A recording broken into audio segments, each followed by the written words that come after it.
Hi guys, we're just getting ourselves going here. Right. I had a few errors. Right. Um, Dan Sable's just getting herself together. You ready?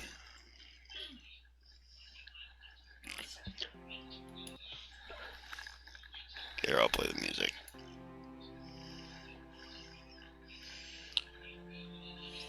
Is our World Anvil session up?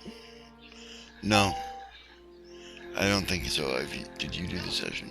No. Alright, it will be in a bit.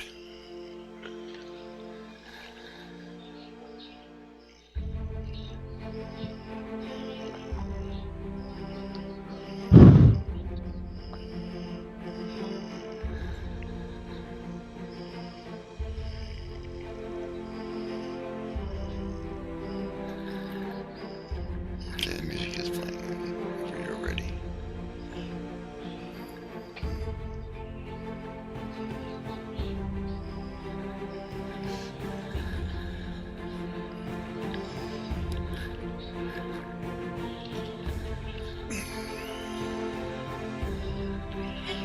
And good evening. Sorry for good time zone wherever you are. Chaos, but welcome to Toy Soldiers Old School. I believe this is episode 29. Yeah, sorry about that, everybody. Right, we took a month and a bit off there. Things were chaos around here for a while, and we did NaNoWriMo. We're back on the hook and we're ready to go. So, thank you very much for joining us tonight. A few notes before we get started. One is that Twitch is doing a thing where they are offering a promotional opportunity to some smaller streamers like ourselves. So if you click on the booty points option and you see a community challenge called Boost This Stream, please support it, because if we succeed in getting whatever the channel point goal is from our community that Twitch is offering, or that they've set it at, then they will do free promotion for us.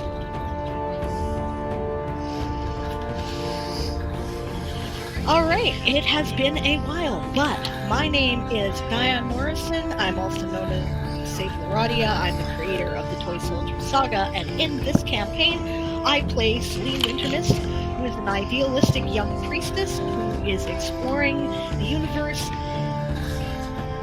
and maybe help some people along the way.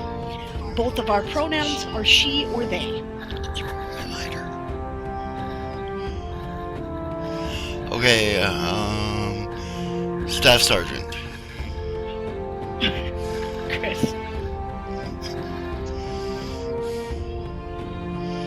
Hello, my name's Chris. I play Airaion. He is the older enlisted Marine whose job is to keep these young whippersnappers of a bunch of officers and wannabe officers in line. And both our pronouns are he, him. Okay, Von Vin.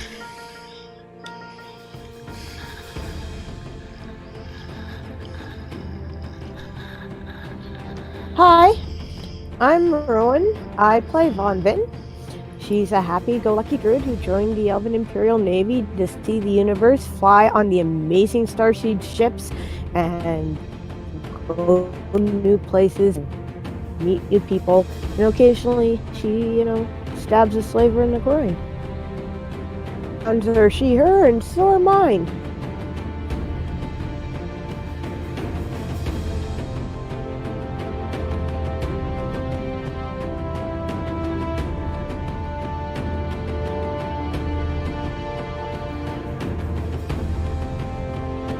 Yes, I was just joking that one day she will remember that it's the Avalonian Imperial Navy, not the Elven Imperial Navy. I don't know when. It's been nearly a year, but presumably this will happen at some point. And while we're, making little jokes, I'm just teasing, by the way, but does anybody out there in the world Anvil land know where they hid the campaigns on the sidebar? I'm supposed to be opening our session, and I can't because I can't find it. Thank you.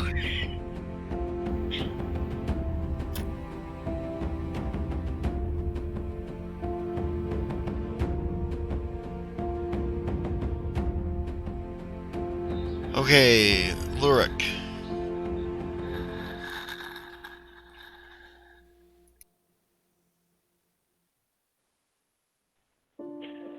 Hi, I'm Garrus. I play the part of Lurik, a no-nonsense gunslinger who had a mishap early on in life, and is now in the Avalon in the Imperial Navy to see who made him what he was. His pronouns are he, him, and so are mine.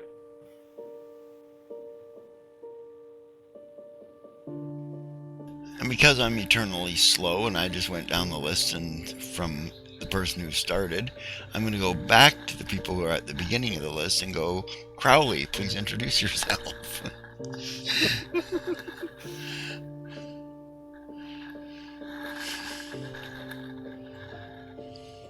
Hi, I'm Blake Ritchie. I'll be playing the part of Crowley, a Pheenock, which is a race of my own creation. They're feline-like, but they tend to speak audibly in other languages and are extremely intelligent. My pronouns are he, him, and so are Crowley. And Lieutenant Yasma, please. Hi, I'm Dawn. I play the part of Yasma Snowwind. I was an orphan with my best friend Pheenock here, Crowley. But then I joined the Navy, and now I find out I'm not an orphan after all. So, you know, yeah, a little bit clumsy, but I make do. Oh, and my pronouns are she, her. All right, so And so are Yasma's. Yeah. Okay, so Lieutenant Madrimlin. Hello, I'm Siobhan the Writer. I play Lieutenant Lilas Madrimlian. He is a altruistic elf who's in the Avalon and Imperial Navy because he actually wants to start his own division for intelligence. And his pronouns are he, they. Mine are she, her.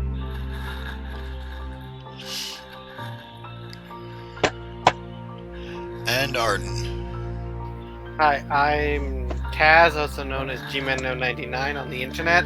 I play Arden Spellsword, a crafting enthusiast, Kensai, Magus thing.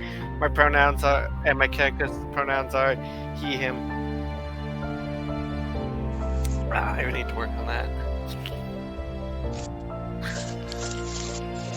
Okay.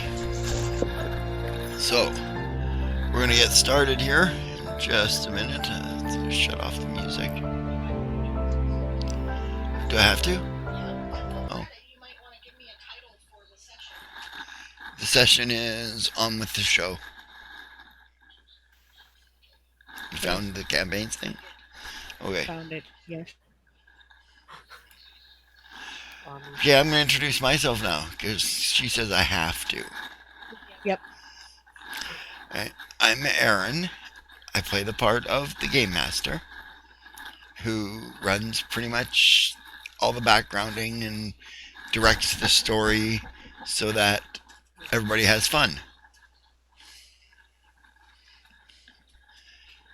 And aside from that, I play the part of Ruavel Sunfall as a character. Right? I keep that character separate from other characters in that it's more fleshed out. Right? So it's not an NPC, it's a player character, but I also play all the non-player characters. Well, not all of them, but usually play them. You're babbling tonight. I love you. You're annoying tonight.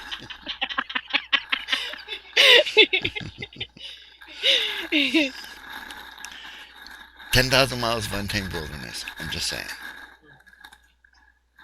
Yeah, no.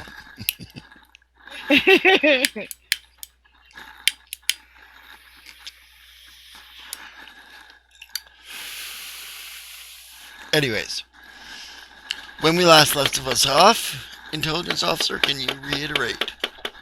Or Okay, do you need notes from uh, Fantasy Grounds? not from when last we left the party. We had just finished eating, and we're separate, dividing up to go take care of two things. One being the I wouldn't say confrontation, but the meeting of Arian's grandmother, Hmm. and the confrontation with Von Vin's uncle. Yes, this is true. Yes. Unfortunately, I do not remember who was in which group, as I think we hadn't quite figured that out yet. Your beard is scratching on your mic. I don't think we were gonna split up. I think we were all gonna be. Yeah, weren't going to split up. We were going to. Yeah, I think that the general feeling was that it might be because it might be an aggressive confrontation in some places. We didn't really want to divide the party. Never Right. divide the party. That's the rule, right? We all know what happens Right. when you divide the party. Especially when one Yep. person goes off on their own. I don't know anything about it. Crowley. That wouldn't be Crowley, would it? That would be any character that goes off by themselves. They're going to get in trouble. Because I'm a shit disturber. True story. Yeah.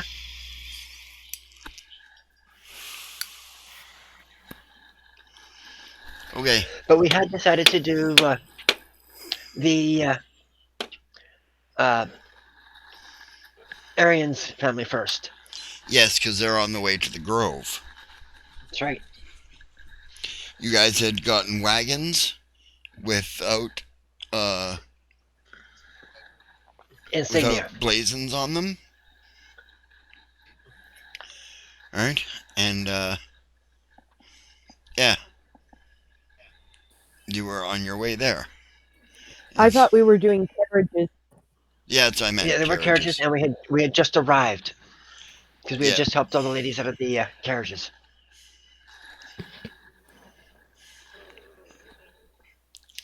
You'd just arrived to the gate. We hadn't helped anybody out of the carriages yet.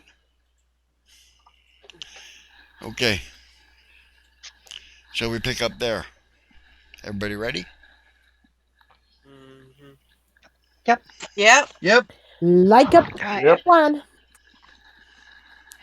And the session is now open. Okay.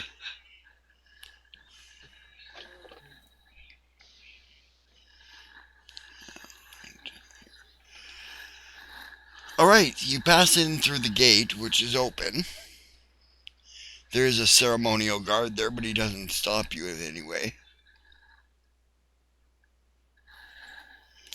Right? He is a she.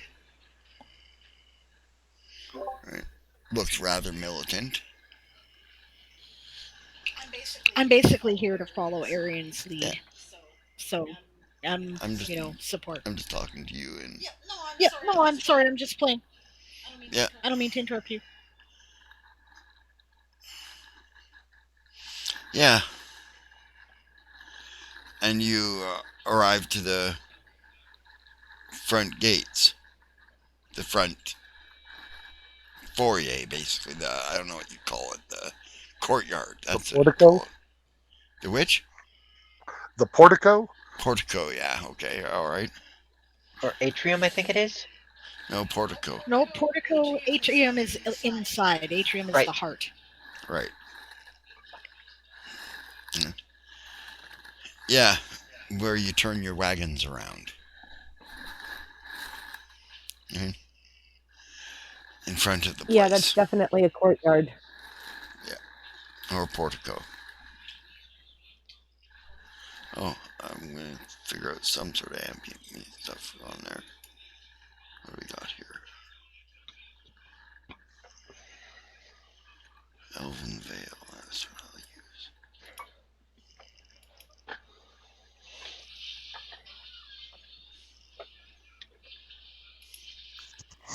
Well, while you're doing that, Arian will step down off the back step where he was riding and come around and hand the ladies out of the carriage. And my drone will take the second carriage and do the same. See if it's riding on the back as well. He says. By the way, he'll redeemed a posture check, so thank you very much. We need to posture check. Heal. Oh, heal. Thank you. My posture sucks, heal. Still sucks, I checked.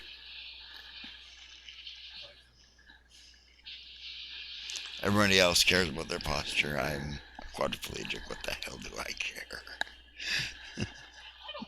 I don't really care about my posture. I care about back pain. Oh, and incidentally, we still have several rerolls loaded that have not been used yet. Okay. Barbarossa Sparklebeard has 2. DM Stretch has 2. Python has 2. I think they were intended for Game of Tones, but they can apply here. And Siobhan has 1.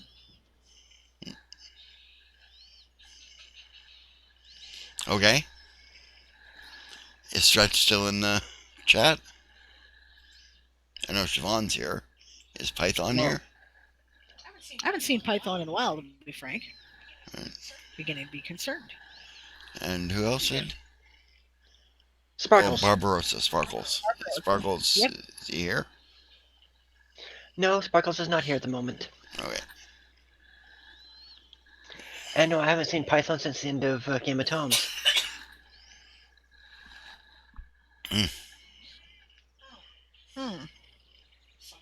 Somewhat concerned.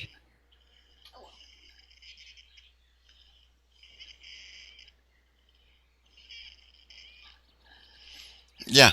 Okay. Anyway, let me get my ambience going here. Should be going, but it's not sounding very loud.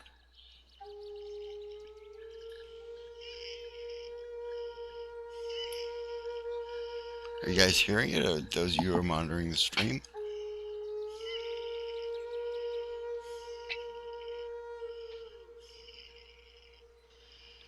I'm double checking because I got a bit of lag.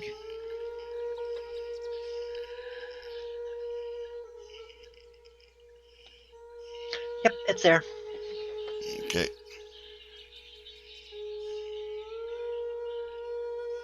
I like your choice of. Oh, that's great.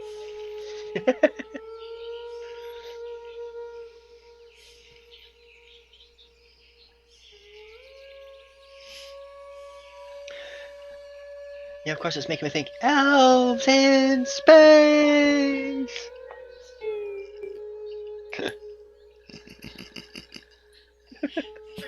Pretty much.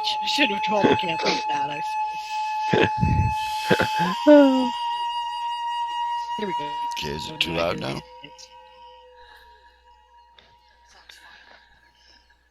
Okay.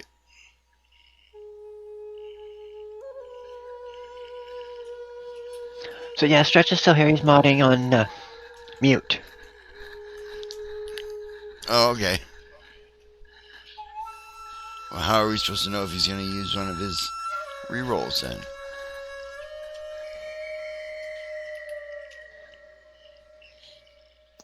Well, for that, we'd have to roll some dice.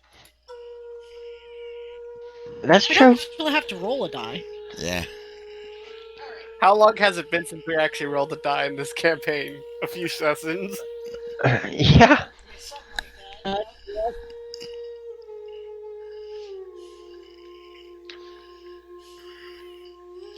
Okay. So you arrive to the portico, courtyard.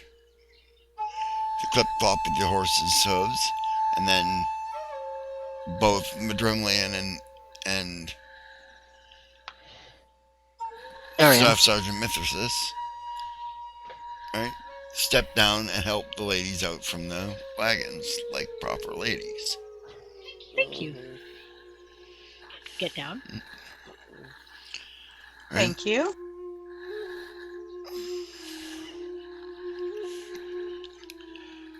Right. Yeah. What was everybody dressed in? I can't remember what you guys were coming here dressed like. I think we had opted for the relatively nice civvies. Okay. Was I correct on that game?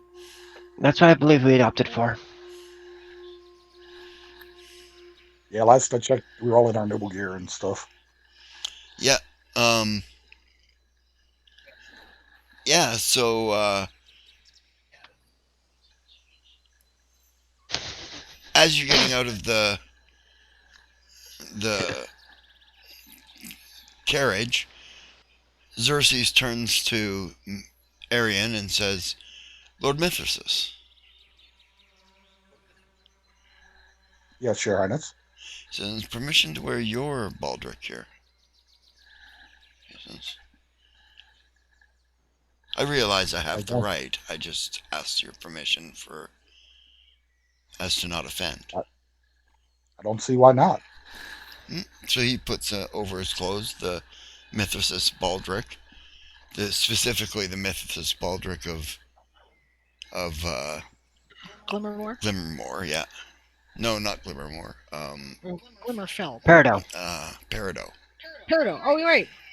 That's right. Kanathi. Right. Right. So he wears your colors, basically. And then he stands to help the ladies with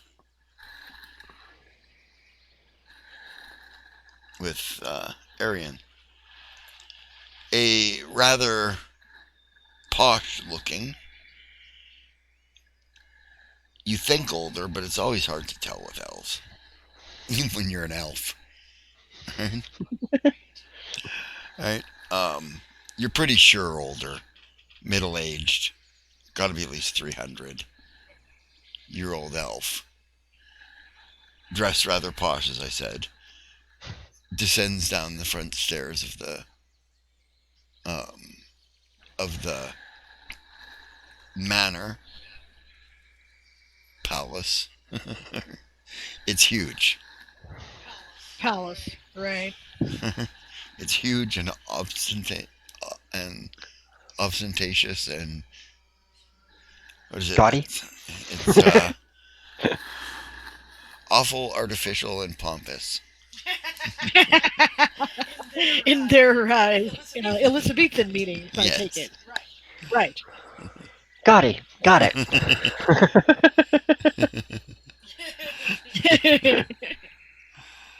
Well, we're doing Elizabethan like elves here. Pretty much.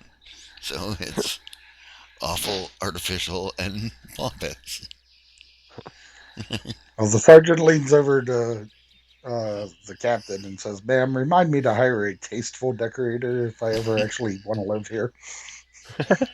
Duly noted. She says, looking around at the gold encrusted with pearls and shit like that, gilding on everything. Yeah, it's crazy. Xerxes turns to you and says, "I know a good druid who could probably arrange to have a good tree growing right here." Yeah, I was going to for the suggest greenery. the druid. What was that? I was going to suggest a druid might be in better order. Yeah, I was looking for the greenery. It seems to be lacking. No, there's no lack of greenery around here. Beautiful rose bushes in the white Claston.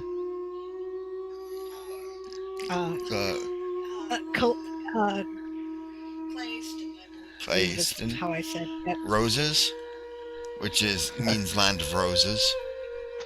Right, Clayston. Right, and they have that's on Peridot too, and they have famous white roses there that seem to glow like in the moonlight. Oh. Right. All right. And they glow under a black light too, that sort of thing, you know. Right. Obviously overly manicured as well. Oh, it's manicured, but it's not overly done. You know, they didn't trim the leaves right off these rose bushes. They left them pretty bushy. Right? So no funny and they shapes? look healthy. Yeah, no, there's no funny shapes. They look healthy, these rose bushes. They're Vonvin. Well, at least there's that going for it. And currently, since I said it was early summer on Glimmermoor, right? I mixed up. It's Glimmerfell. Glimmermoor is the place that. Right, Glimmerfell. Okay, on Glimmerfell, right? It is early summer, so the roses are covered in bees too. Nice. Right? Which is a nice, healthy sign there, Rowan. As you know. What am I telling her about the healthiness of plants? Yeah.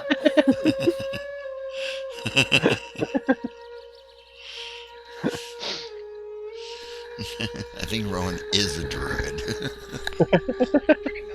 Pretty much.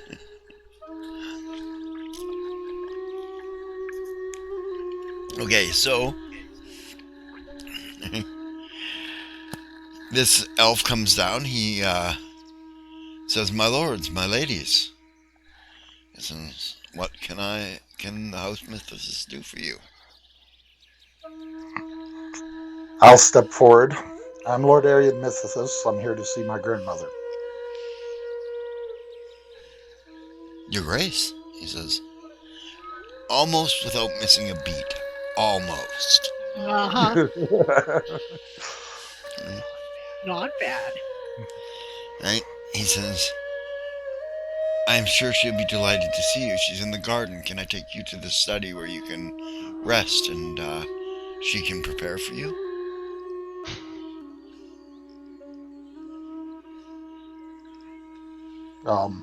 Arian kind of looks over semi-covertly at Xerxes to kind of get a feel.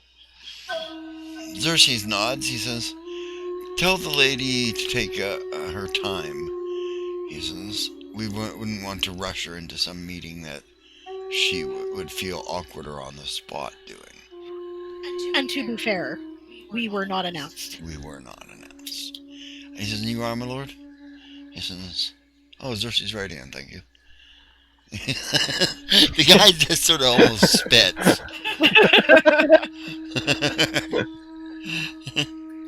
He says, yes, your highness.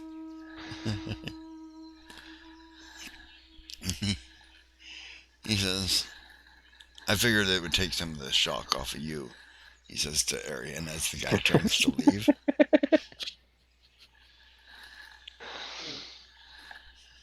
I guess we follow him to the study. Yep.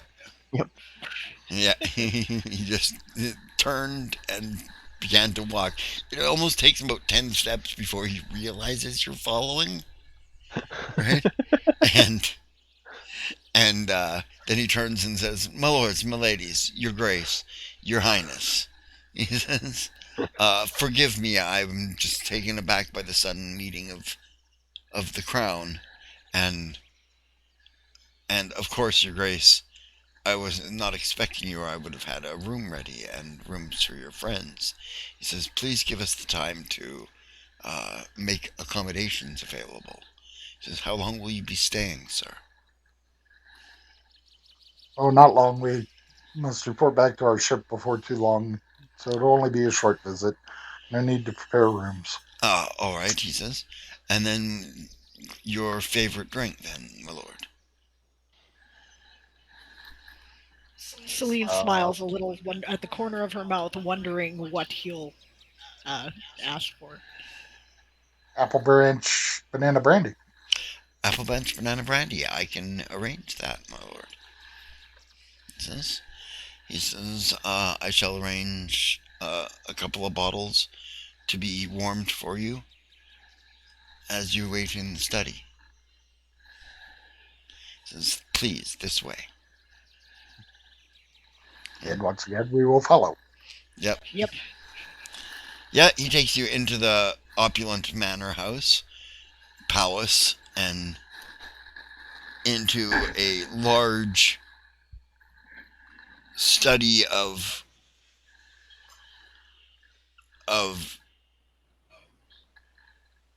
how would you put that? Testosterone-filled manliness.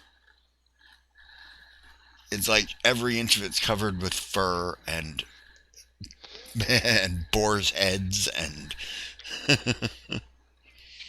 it's a hunting lounge. It's a hunter's lounge. Probably, obviously, not often used in this day. No, it appears to be rather unused, actually. Clean, but unused. Right?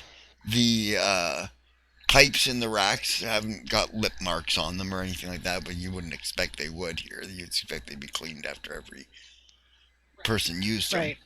But they don't have like old tobacco in them or anything like that either, right? Which is something that you might expect, that they might not have got around to cleaning out the tobacco out of the bowl, right? And or rather, they haven't got around to being reamed, right? You know, there are pipes that are often used that you don't get a chance to ream. Well, all these pipes are reamed out, right? The tobacco is fresh, right? But The ashtray is empty. the ashtray is empty, right? There's not even a cigar butt in the ashtray, right? Well, that's actually a fairly good sign. It means that the lady has not had any gentleman friends by in some time, which Yep. means nobody's probably seeking her hand for her title and the like. That we're aware of. Yeah, a young serving girl, right? About 35, right? Of she descent, comes in the room with a platter of brandy snifters. Thank you. My pleasure, ma'am. She says. Much appreciated. Yeah, takes brand snifters. Yep, takes one. Oxhazi's comments in the chat are hilarious, by the way. Yeah, I know. Glitter fell at all the heck over this place. Alright. Yeah, and just to explain to the servants, you come up with something tasteful and understated to replace the gaudy wreck someone has made of this place, and you may take the gold and jewel piece it replaces. Yeah. Fair, this is the guy whose job it is to announce you. Yes, but it would also be etiquette to send word ahead of time that we were coming, and we did not. Especially with a royal visit. Yes. Yeah, and we didn't. So we're being kind of rude, actually. But well, and rather on purpose. Yeah. Okay. A few minutes thereafter that. I was to say something though. Okay. Right, when there is nobody in the room, right, and Selena's selected a chair, right, which she sits in, you know, and relatively comfortably, she says, "This is an interesting choice. It's not the salon," she says. They probably think that I'm not refined enough for the salon. That could be, and that's what I'm wondering, she says. Or it could be that they recognize us as Marines, in which case, this is appropriate, she says. Are there any bookshelves along the walls anywhere? Yes, Well, that's there what are Gimmel's looking for. bookshelves in the lounge. They're basically filled with a lot of like foreign hunting manuals and stuff. Things like a hunting manual for mountain goats in the high ridge mountains of Tulasia, right? And then a hunting book for black badgers out of the gnomish holds in what's the name of that place in space? Whirligig? Whizbang. Whirlybird. In Whizbang, yes. Where they are a constant pest. Right? Well, I'll just look over at Arden and Madrimlian and be like, go ahead.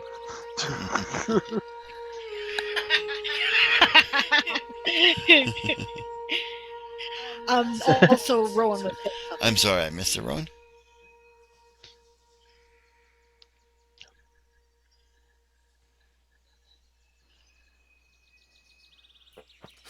Just that the sergeant did inform him that we are part of the military. Yep.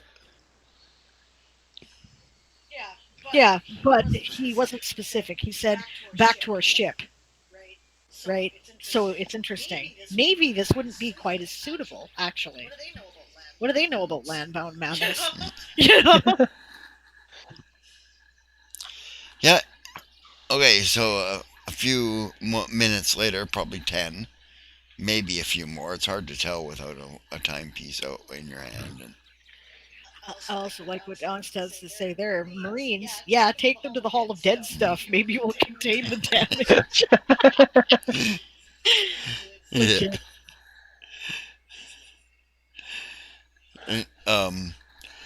He comes back in. This guy. He says, "I'm afraid I was so flustered by your immediate arrival that I didn't introduce myself." He says, "My name is Arik." He says, "I'm the steward here at the palace. A combination of the butler, the chatelaine, the..." He says, "Ultimately, I run everything around here." He says, That's a lot of responsibility on one man's shoulders. he says, "Perhaps, but I like it that way. I micromanage anyways." Fair enough, she says. He says, "Your grandmother is looking very forward to seeing you. She says she is not at all prepared to take visitors at the moment. Can you give her an hour?" I'll look over at the captain. Ma'am, What how are time we are we doing up? back at our ship? You're due back in 2 days. Yeah, Days still? I think it's still 2 days. Yeah, it was 2 days. We have the time. He says, And I'm sorry, we forgive us for not giving word of our arrival, she says. Military, I'm sure you understand. he says, "The young duke's parents," he says, "and his grandparents, well, his grandfather, were all in the Navy." Then I'm sure you do, she says with a nod. Forgive me, I didn't introduce myself either, she says. I'm Lady Celine Wintermist. Lady Celine Wintermist, he says, "Pleased to meet you. Are you any relation to Deliana Wintermist?" My mother, she says Formidable with a woman smile. in court. Aspire to be like her someday, she says. She's a bit of a force of nature. Yes, that's what I would have said, yes. He says, "And of course you are His Highness Cersei's Radiant, so I would take it that you are Lord Ruvel Sunfall?" "Yeah, that's right," he says. "Pleased to meet you." He says, "And may I ask of the rest of you?" He says, "Would you like to introduce your friends, Your Grace?" Of course. I'll gesture to Yasma. This is Her Ladyship Lieutenant Yasma Snowwind, currently my girlfriend. Her companion, Crowley. Yeah. This is Lord Lilith Madrimlian, Pleasure, sir. Oh, God, also not a that name lieutenant. again. He says, "Lord Lilith Madrimlian." He says, "Are you related to Lord Lilith Madrimlian, or just named for him?" My father. He says, "I thought so. You can see a lot of him in your eyes. A lot of your mother in your ears, though." He says, Oh. "Welcome, Lord Madrimlian." Thank you. I'll gesture to Von Vin. This is Lady Von Vin Starsong. Yeah. Is Cersei says, my girlfriend. He says, my lady, will I be calling you your highness at some point here? I wouldn't rule that out. He says, now I'll know to keep my tongue. He says,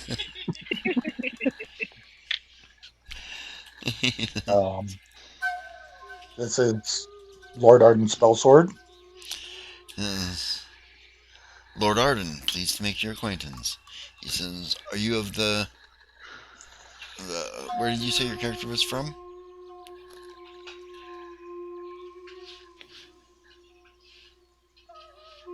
He did say he'd be right back, and I haven't heard anything back from him since then.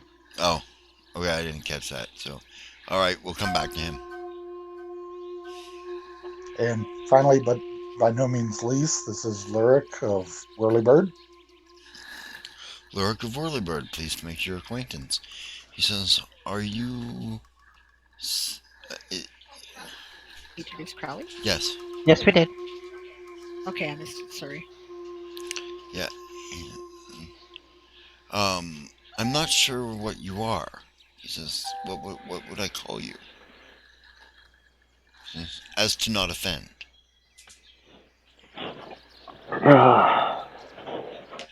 Tip my He's hat a and gnome. say, well, I once was a gnome. He says, then I shall call you a gnome. He says, welcome, my lord. He says, and you don't often see Phoenok off of Sylvana. Says, the Lord, what did I name him? Oren? No, Arik. No, Arik. Arik, yeah.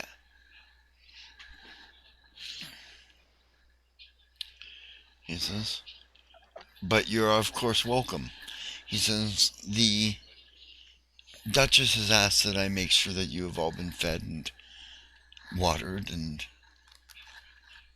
he says, that you're, well, the way she put it is make sure their bellies are full and their hearts are warm.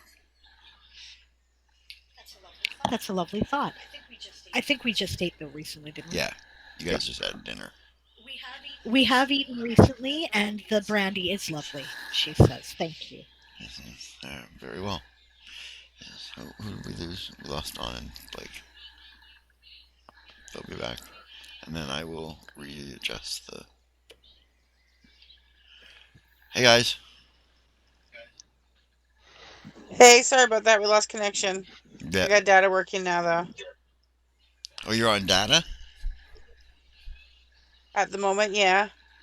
Ooh, doesn't that take a lot of data to do this? Or... Well, the internet's cutting in and out, so it's only got to work when it cuts out.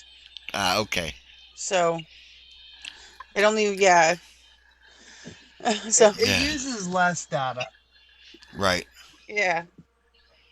Okay. Let me just double do this here. That's a good thing to add, and I should have thought of that. Thanks, Taze. What's that? She says, and the offer itself warms our hearts. Yep, that's an excellent thing to say.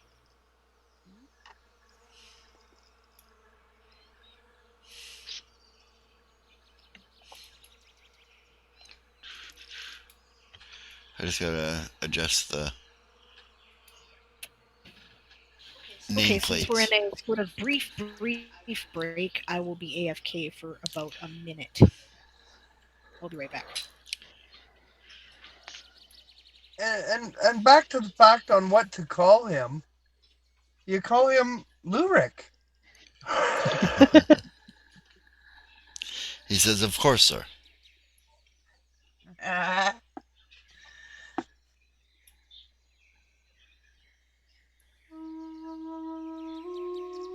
I don't know if you caught what he had said to Crowley, I guess.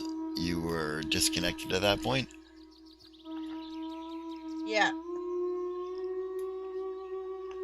He said... Yeah, we were disconnected at that point.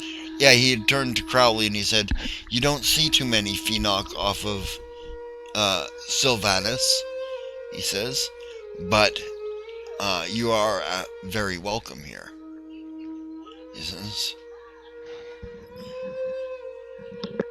Well, thank you. Thank you very much.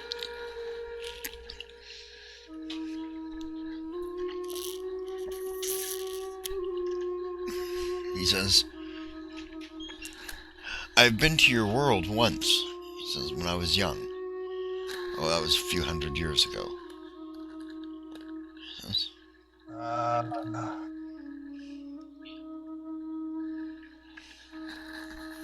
A beautiful planet. yes. Small, but beautiful. He says, did they ever get over the superstition about a black-furred cat? No. That is why I am not there. I was going to ask. He says, because they made sure that we brought no If you want- black-furred cats with us. We have some cats, elven cats, he says. And If you want to know the whole, I could probably tell you in about 5 minutes. oh yeah, My people, knowledge keepers of pretty much the known worlds, yes, right? They don't share a whole lot of the knowledge. They like No. to accumulate it. yes,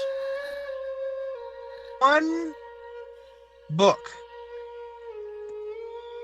a book of great power and knowledge. It is said that to read of its pages would either drive a person mad or give them all the knowledge of the known world. So I've heard of such entities, he says. Now, one of our race decided to try and harness the power of this book. Oh, So much that he tried to do it, it was the fact that A, he was, before me, the only black phoenix to be born. mm-hmm, Now, he dabbled in the power to control the world, everywhere. yes, okay, And he almost destroyed my whole race and our whole world. I was familiar with that bit of the story, yes. Before he was killed, he blurted out a curse, something about the next black phoenix.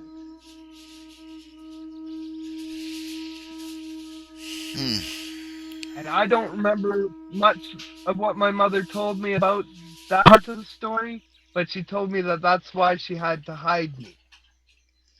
Okay, And, well, when the authorities found out she was hiding me, it was either I was put to death or I was exiled. And here I am today.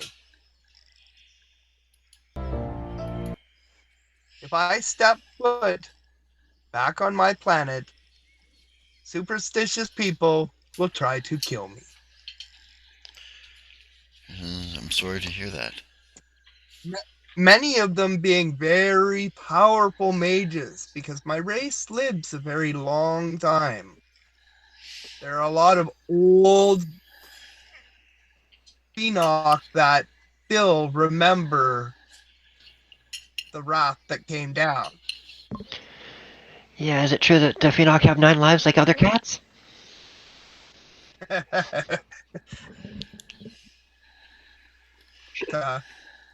Quite a lengthy one if we behave ourselves. Yes, Celine just smiles and does not comment about how he's probably on 7 now.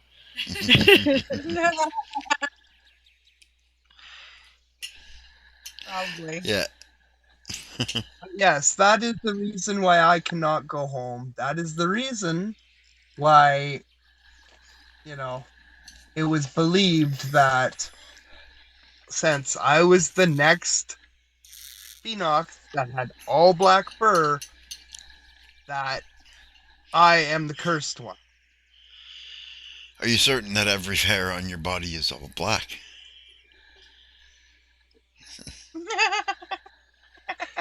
Well, I really thoroughly, heavily searched, but pretty sure. Okay. Um, Looking for a loophole for you, my I'm friend. not old, and as I get older, I'll probably have some pigmentation lost in my fur, in which case I could probably go home and they won't recognize. Right. Yes. But that'll I take a always couple of have months. Lilas go over you with a lens.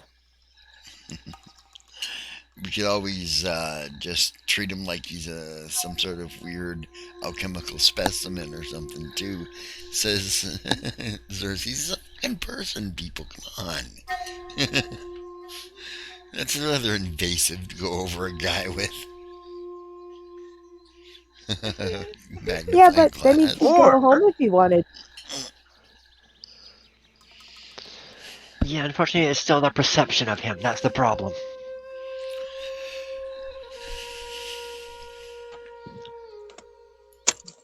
But none of them know me by name. Only my mother does. And a mother will always know her child. So that could be a problem.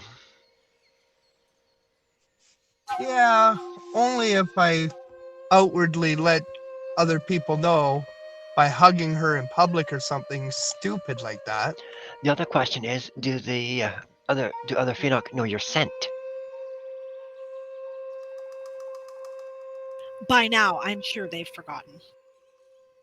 Yeah, it's been quite the amount of years, and really, I'm pretty sure since I was very, very young when I was ostracized that they probably think I'm dead or someone's caged plaything. You were a cage plaything until I rescued you. Well, yeah. But they probably figured me dead far before this point. That makes sense. Says, Me and my mouth. and Angtaze has a point there. She says, wouldn't scent change at adolescence? And then, yeah, that's valid. Yes. It changes with what food you eat. And hormones and, yeah. Well, not so much with food I eat, because I ate rats, mice, and guts when I was a kid. I eat rats, mice, and guts now. Yep. I mean, he just ate domesticated rats when he was a kid, the ones they farmed in the Phoenix cities. The staff's original caster cantrip, Cheshirus Tabithus, and turned him into a purple striped cat for an instant.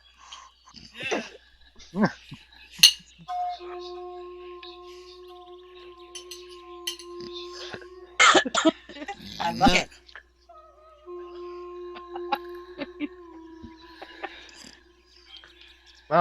Is the steward still here? Yes, he was the one talking to you. He was the one that asked if you had counted every fur to make sure they're all black. Right? Yeah. Okay. No, I have not. But you know what? I might actually have to take a closer look. I doubt it, but I'm happy that I'm different. Says, excellent, he says. Then we are too. He says, welcome to Glimmerfell Island. He says, we don't often get non-elves here, he says, looking at Lurik too. He says, not that they're not welcome, it's that there's a lot of elves here. He says...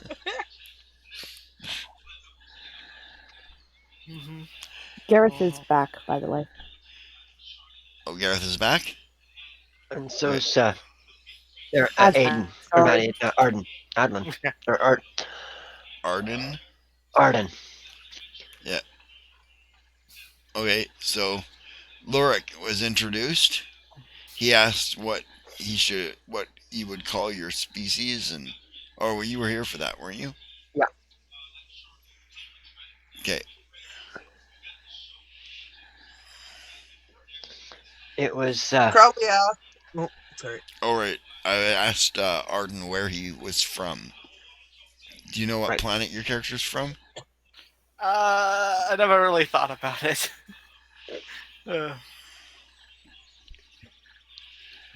Okay.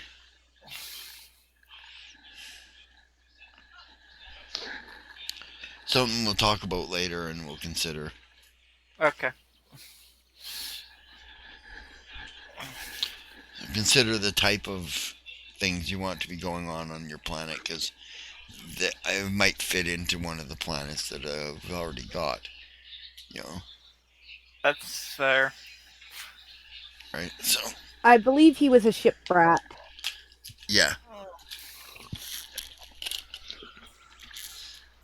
So far, I'm considering making him from Gorna because it's the other core world that hasn't been touched yet, right? Yeah, that's what I was considering too.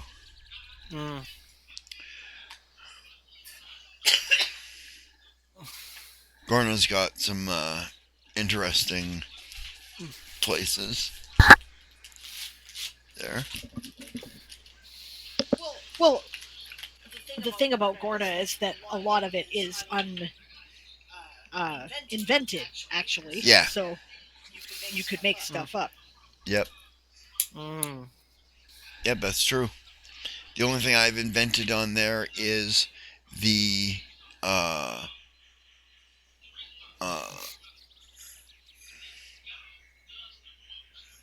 I can't remember what I called it, the Duchy of something, right?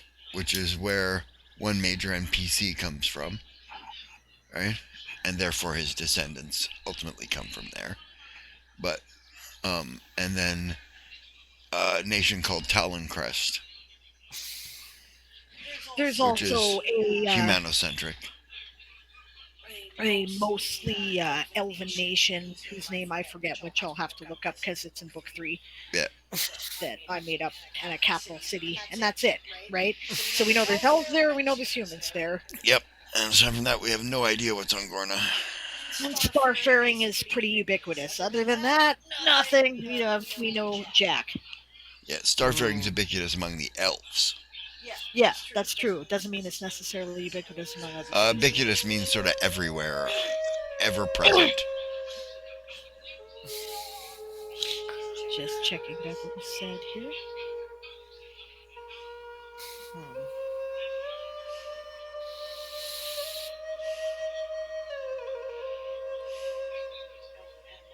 Oh, and I bet there's relevant world info link. Not yet. I haven't gotten there yet. No. Stuff I'm this stuff we're in the process of working on, so if you want to help shape it with us, that's a good place to have them from there. Yeah, I'll give it some thought. Okay.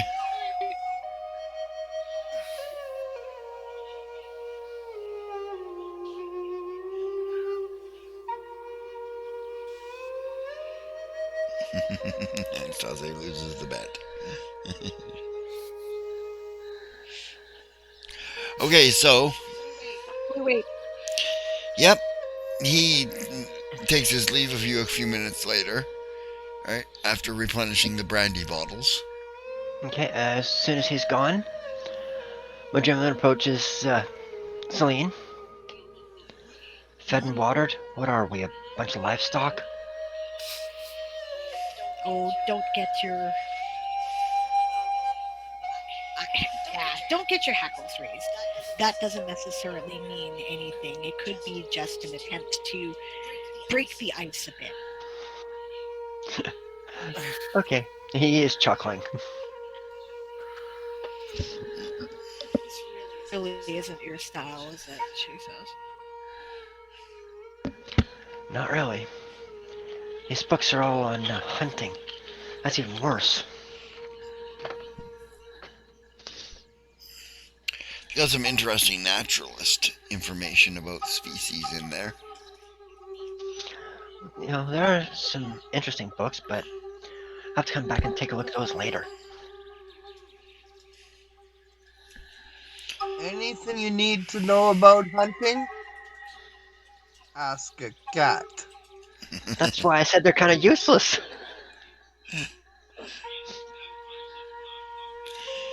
You hunted a lot of dragons in your Well, I time thought you there? were.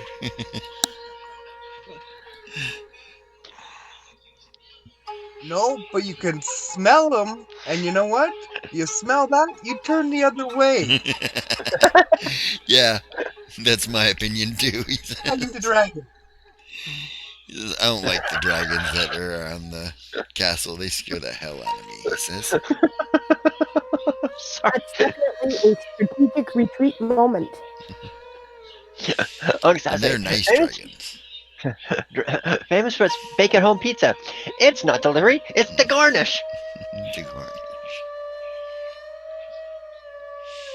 Anyway, the sergeant will look over at Lieutenant Madrimley and say, "But sir, I thought you were such a bibliophile that anything with, a binding in paper counted." I'm a researcher, I'm not a hunter.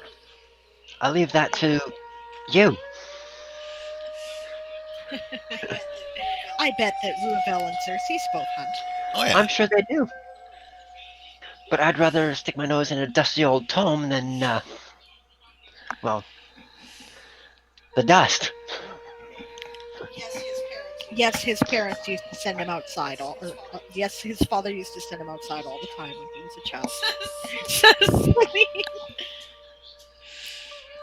Yep.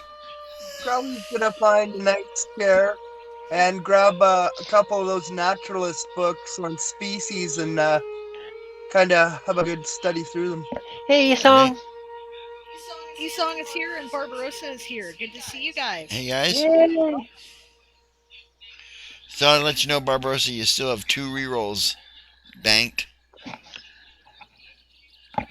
Yep. How you feeling, Esong? I am glad you are here.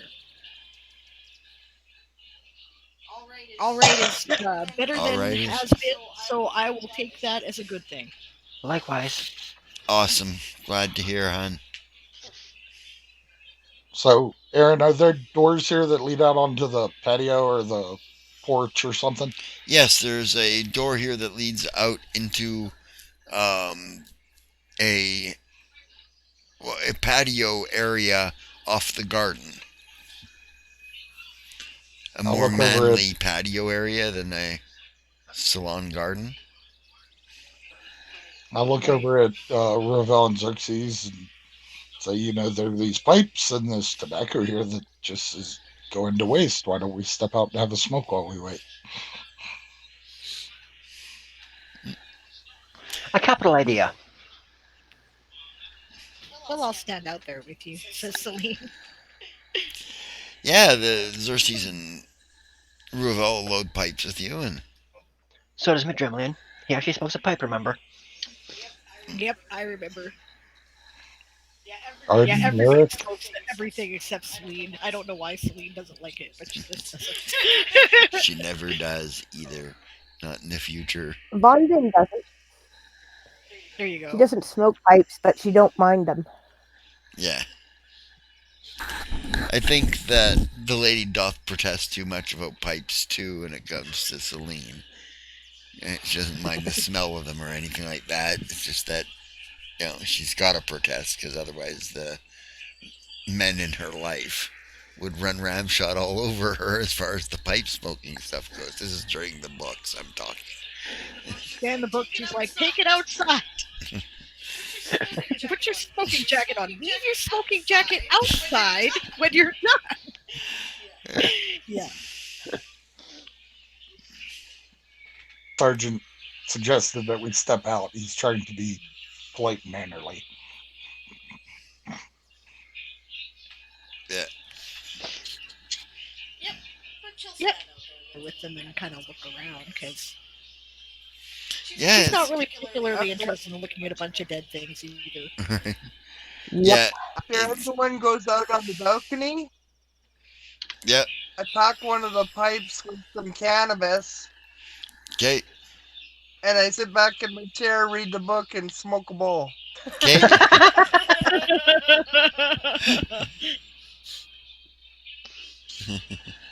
She turns her That head medicinal almost. supply of Kanathi's greed's going quick, isn't it? Yep. Yeah. Well, you won't let him have catnip anymore, so he's got to do something. Last time he had catnip, there was a problem. Only in Yasma's bed. Yeah. Yeah, well, we Thought don't really about want that. him rolling on the floor here.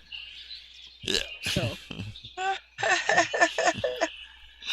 should tell you guys, I played a were saber-toothed tiger at one point in time in a White Wolf game. Right? A Bastet were saber-toothed tiger, right? Who was addicted to catnip. Except for he didn't roll in or anything like that. He smoked it like joints, right? And he'd go and hide Yeah. and smoke it. He'd go hide because he wouldn't admit to anyone he was addicted to it. So yeah, now keep in mind he was Smoking surrounded by catnip, werewolves. yeah. Like they could miss it. Yeah. You know? He just Right? reeked Yeah. of cannabis or catnip all the time. catnip all the time. It smells an awful lot like shake. Yep, it smells like shake. But anyway,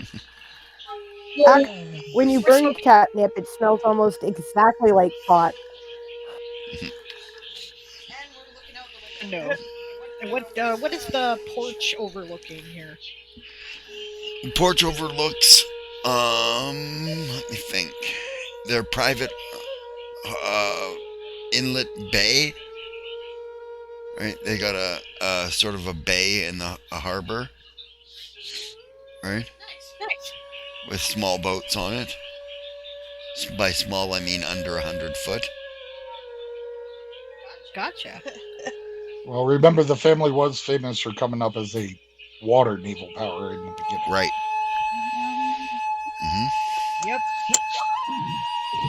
Right. They're supposedly responsible for the naval protection of Glimmerfell. Commercial.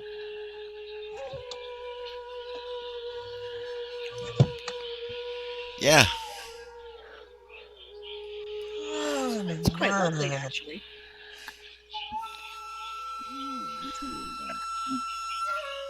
Says Celine looking out over the bay.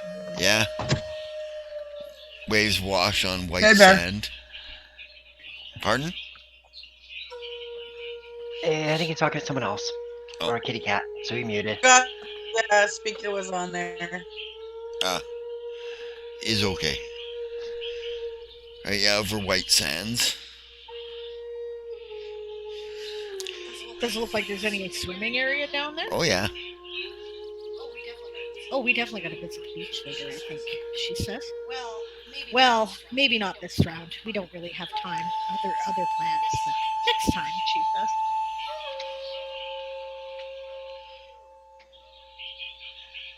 I guess we can assume that the hour passes mostly pleasantly, if a bit Oh, boringly. yeah.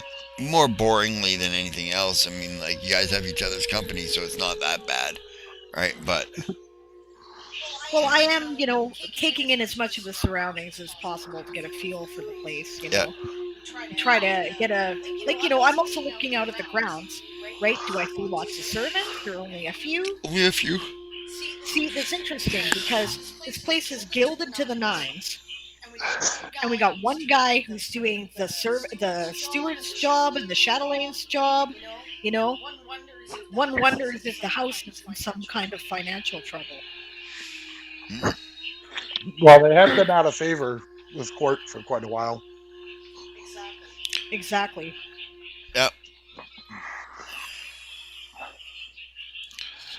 Your grandmother comes out where you guys are smoking. You know it's her instantly. Your father looks just like her. That you remember now. You remember the face of your father, and you remember that he looks just like this woman. Okay. Huh? That too, Saga.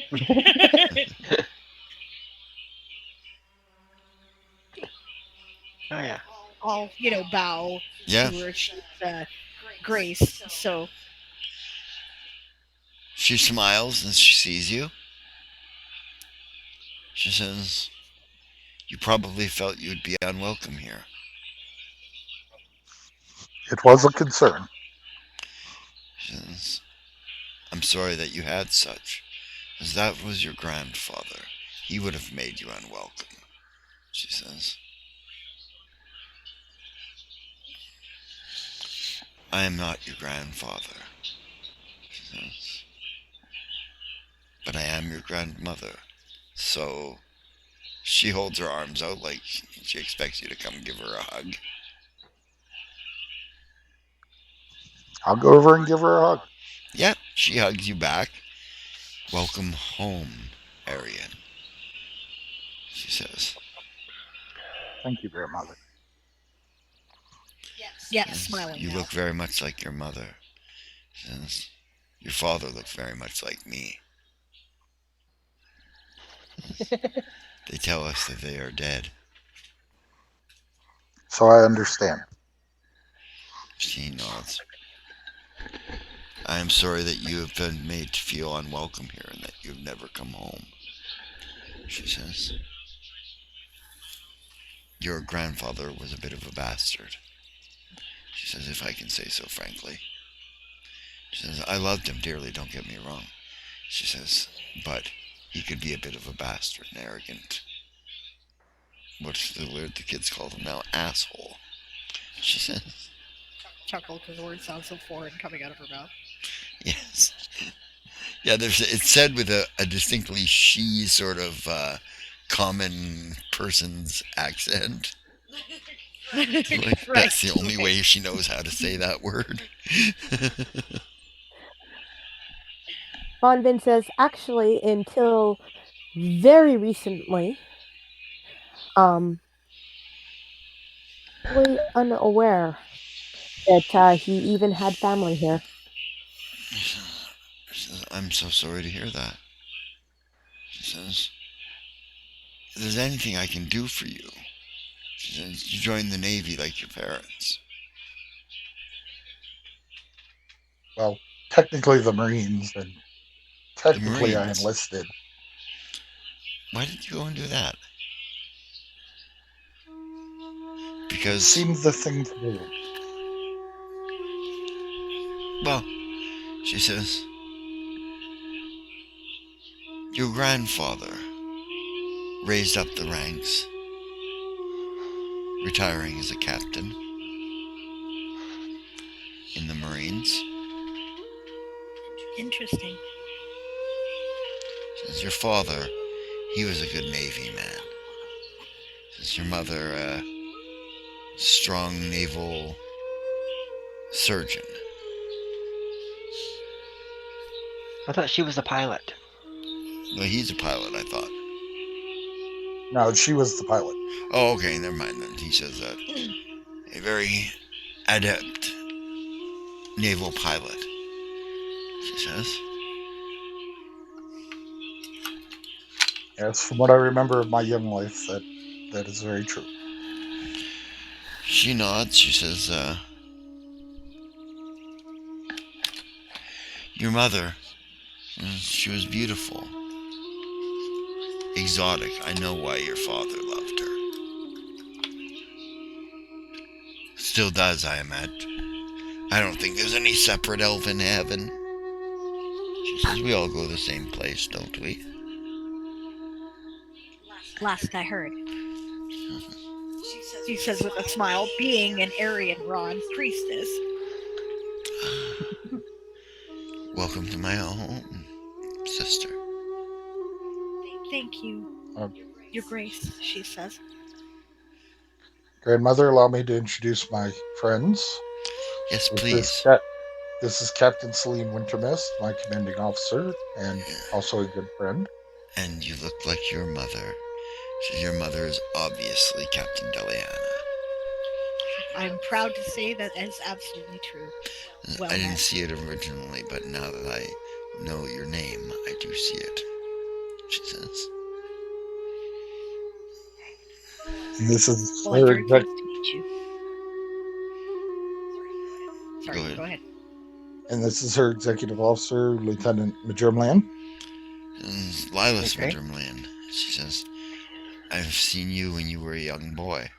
He says, your father did some work for me. Ah.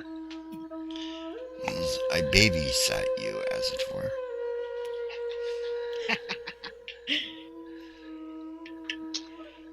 Well, I'm glad I'm the one babysitting your son or your grandson now. He chuckles. Other way around. She says, she looks at him and says, he looks like his mother. I believe you. She says, looking at Celine. She nods. All of us, really. She said. It's true. Yeah. And this is my girlfriend, Lieutenant Junior Yasma Snowwind, and her companion, Crowley. But you dated an officer. Interesting. Nice to meet you. The pleasure is mine, I assure you. She says, how serious is the relationship? She's asking Yasma, not. It's fairly new. She says, House It's too new to tell. okay, she says. Well, I look forward to getting to know you then, Yasma. Okay. Pleasure will be mine. And this, of course, as you know, is Midshipman His Highness Xerxes Radiant.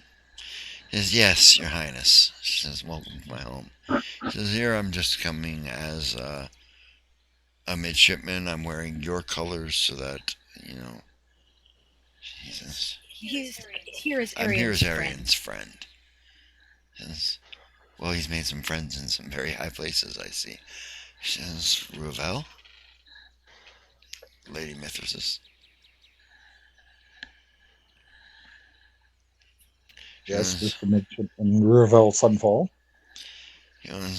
I expected. She says, who else would have that same mischievous grin upon his face as Xerxes and be encountered with Xerxes? They're peas in a pod, she says. Twins from different mothers. True. Says Celine kind of ruefully.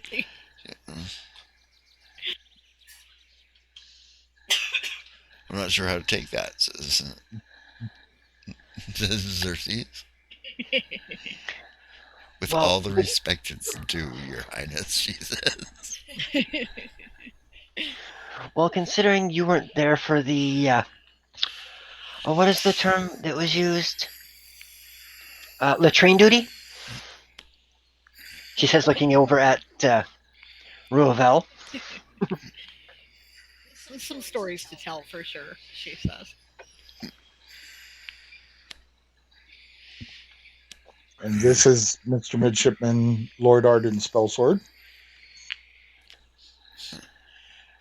Lord Spellsword of the Gornan Spellswords.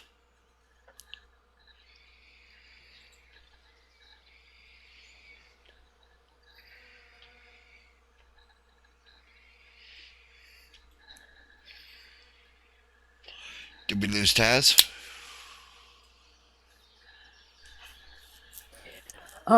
He said something earlier that he's been having some trouble staying still. Oh.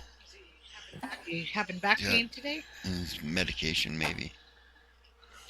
I was gonna say more like lack of perhaps enough coffee. I told him to have some coffee, but could be where he went.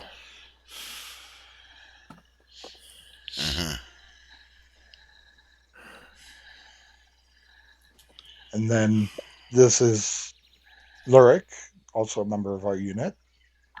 And he is a gnome grandmother who just had an accident, and his body has been largely replaced with medical prostheses, shall we say.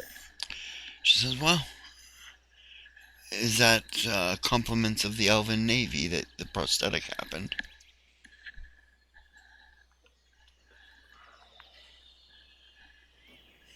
Oh, think so.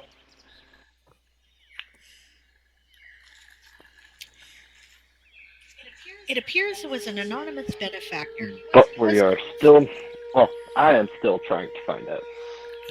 Oh, I'm not sure if I have anything in the house that would help you come to the bottom of that mystery, but if I do, please let me know, she says. Oh, we have gotten a few leads that we're going to follow up to make sure. She says, excellent, please keep me informed. I love a good mystery, she says. She says, Arian, she says, I'm glad you came home. Are you planning on staying here or making this your home? Or are you still planning on taking over the duchy in Peridot? Well, currently I have my duties in the Marines, so I have to figure out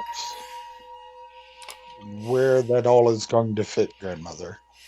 I'd like, if you don't mind, for you to continue to act as Duchess Regnant. She says, absolutely, she says. Of course, you must fulfill your duties to the Navy. She says, that seems an unspoken. She says, because your father would have your hide if you didn't. I'm pretty sure that Of his course. grandfather's ghost would do it as well. Like him or not. I'm not sure his grandfather's ghost would talk to him, actually. She says, he's a bit of a bastard, as I said.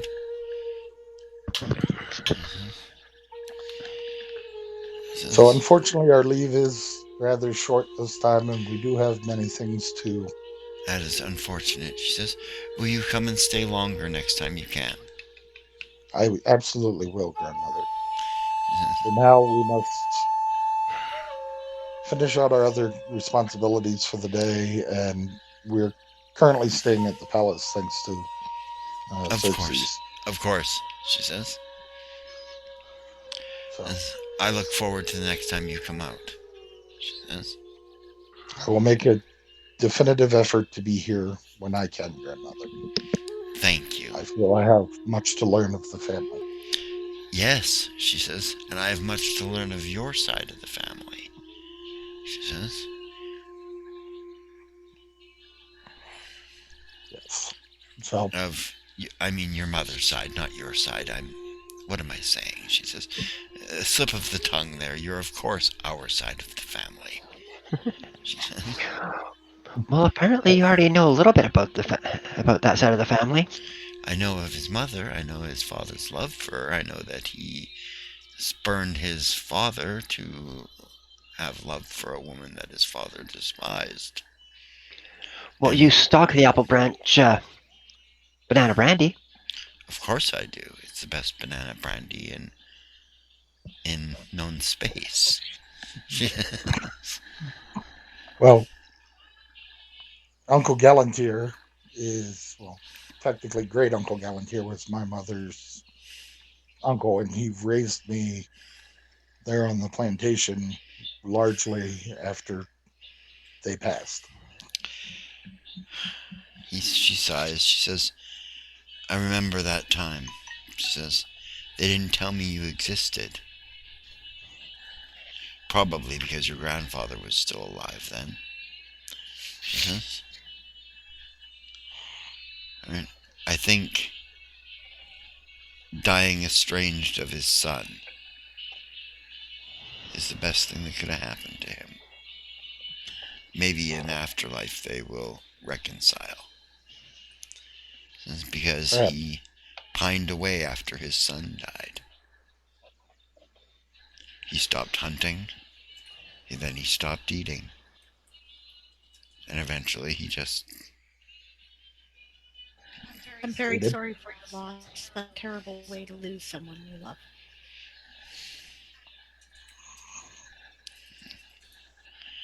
Hopefully in the afterlife they will reconcile. I would like that when I get there. Though I'm not intending on going soon, so don't get any ill thoughts or anything. She says, Oh, heaven forbid. I have no moonbows in my eyes. I check every morning, she says. Sorry, I was distracted. You got me distracted with writing up the family stuff since you brought it Oh. up earlier. Oh, okay. All right, that's fine. Mhm. As long as you're doing something game related, I don't mind if you're distracted. But Yeah. yeah, Anyway, well, we have intruded on you, grandmother, and I'm sure it has been quite a shock. it has been quite, she says. And as I said, we do have other things that must be dealt with while we have the time. Alas, she So we will says. take our leave. Okay, then may I take another hug from you? Absolutely, grandmother. Yeah, she gives you another warm hug. And I'll give her a little kiss on the cheek. She smiles. She looks to Yasma and holds her arms out. I give her a big hug too. She says, "You take care of him." And he needs an officer that will keep him in line if he's anything like his mother.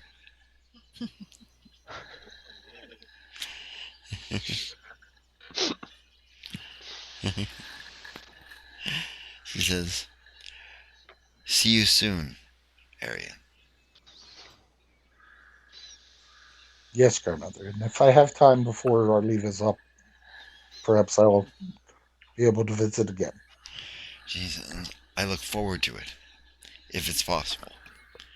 She says, "Bring your One friends." can only hope, grandmother. Bring your friends, of course. And if that is your desire, unless you wish to have the solitary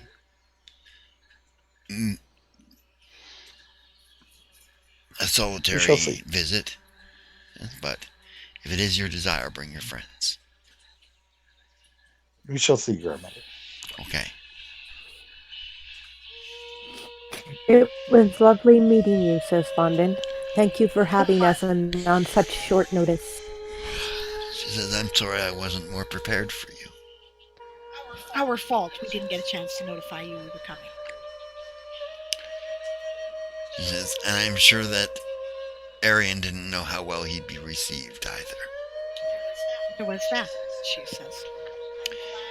I'm glad that it has turned out so well. I will urge him to write you regularly. She says, "I will tell you honestly, all of you." She says, "He is all I have of my son, my one and only son."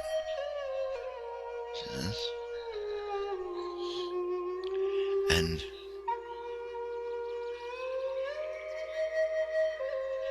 I will not turn my back on that." She says, "No. You are of my blood, Arian Mithrasis."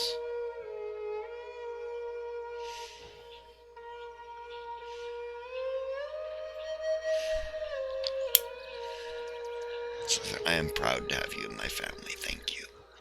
She says, "Thank you, grandmother.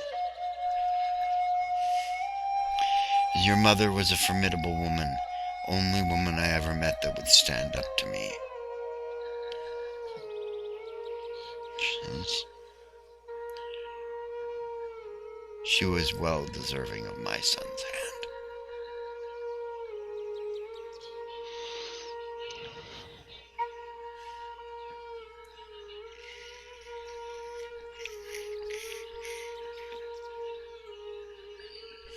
And I'll give her one more hug and another kiss on the other cheek and look over at the captain. I believe we're expected at the Grove, ma'am. We are, she says. Truly a pleasure, ma'am, and I look forward to seeing you again. Yes. "And I you. Thank you. Thank you for bringing my grandson home to me." Yeah, and then you guys head out. Yeah, on his way out, Madrumlin will bow over her hand, take it, kiss it, and Your Grace, it's been an honor and a pleasure to make your acquaintance. "And the honor is mine, Lord Madrumlin. I shall be sure to tell your father in court of the impeccability of your manners, she says. He just nods. He wasn't doing it for that. He was just. Oh, he's showing her respect because clearly she's worthy of it. And Yep. she's showing him respect by saying, I will speak about you in court. Yeah. Yep. Yeah. Almost as good as being mentioned in a dispatch. Yeah. The It is Dutch is pretty good. speaking about you in court. Yeah.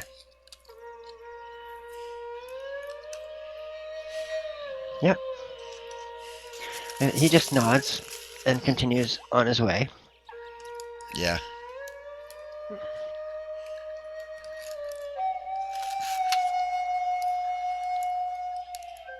Oh dear, Yusong's cat licked a alcohol swab. Yeah. Oh dear. That's almost as bad as my Karen Terry when I was growing up licking a toad. Spent the next hour and a half dragging his tongue across the grass. Oh. That's great. All right, so I guess we head off to the Grove then. But I'm smiling, of course, at this time. I'm like, Yes. well, that went much better than I had any reason to expect. Yeah. Your grandma's a nice lady there, Arian. And about as Yes. I predicted, says Vonvin. What was that? And about exactly as I predicted. Grandpa was an ass. Well, That's true. thank goodness Grandma's there. Yes, I was a much warmer welcome than I expected. We can't all be assholes, says Xerxes with a shrug. I mean, you guys are kind of assholes, but I like you well enough, she said. Right. We can't all be assholes. Yeah, just because you're assholes doesn't mean you aren't our assholes. Well, are kind of assholes. Arian, really? Anyway. You weren't about to kick an old lady out in the dirt.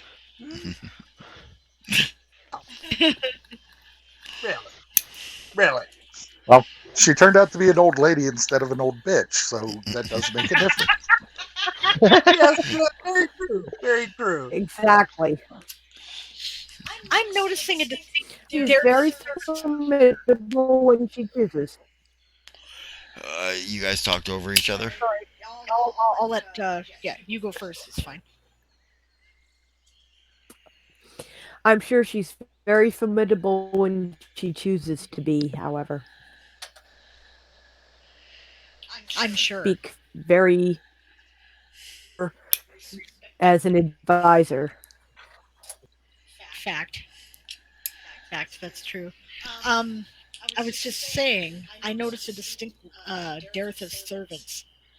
Yeah, me too, says Xerxes. I wonder why. I find myself concerned the house might be experiencing financial difficulty. Huh. Well, if they have been out of favor with court for quite a while, it would have an impact. Yeah, it's true. Especially here, I imagine. I should talk to my father. His problem was with his brother, not with your grandmother. I'll tell you what else we should do, she says. The next time that we come, we should announce it formally. You should go in the royal carriage, and that you should be seen arriving, she says. That will do a great deal to restore favor. That's true. As long as my father's okay Very with that. true, sister. I mean, like you said, he had a problem with his brother, not with your grandmother. Right? Your grandfather is my father's brother. Half-brother. Ah. Oh. Older half-brother. I'm sure. Interesting.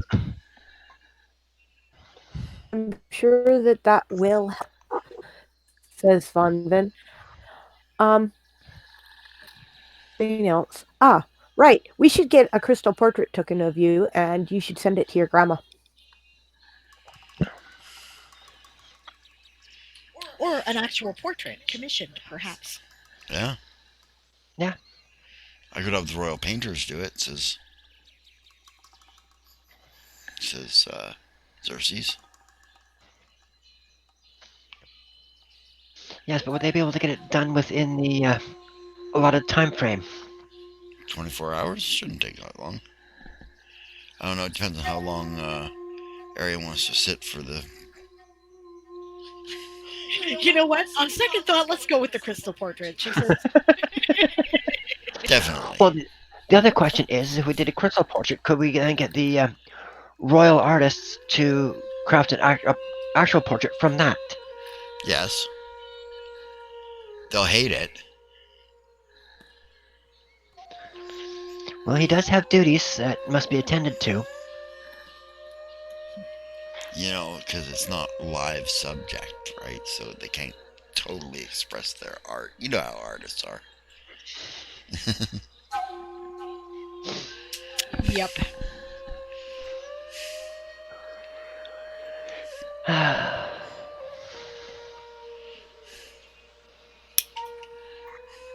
Well, we should probably go do the Grove and then go back to the palace and find out what the king thinks about all that. Mm-hmm. Yeah. And then it'll be time to start making our way back to the regular port because otherwise we'll be late. Because that's a day's trip. Exactly. Mm-hmm. Yeah. Point. Yeah, this is as you guys are traveling, of course. You know, you're just hopping between carriages. They don't travel much faster than a walk. Yeah.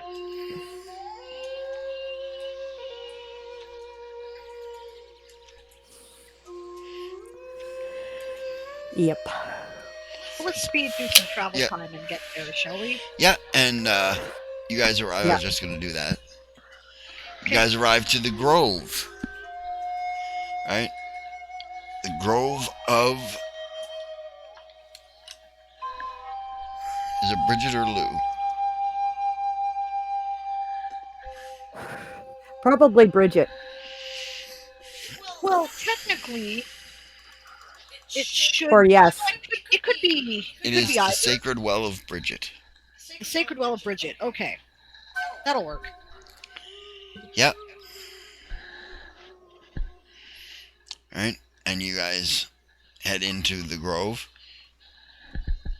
And the druids there greet you pleasantly as you head in there. Vonvin. With Vonvin, good to Yep. see you. I thought you were in the Navy. You know? Good. I am. I'm on leave. Oh, all right. Welcome home. You know, that sort of thing, right? It's just a very brief leave. I got to be back on board in Glimmerfell Port tomorrow, so. Everglade Port. Or Evergreen Port tomorrow. Yes. Okay. You come to your uncle then, of course. Of course I did, Auntie. You know, because she was raised by practically everybody. Yep. He is, of course, in his hutch. Okay. It's gonna rain, she says. You know him and his bones. Yes. Yes, I do. Yeah. To the big tree. Yeah, you guys head to this immense tree. Oak tree. Nice. Right? In the base of which is grown into its roots a sort of a house.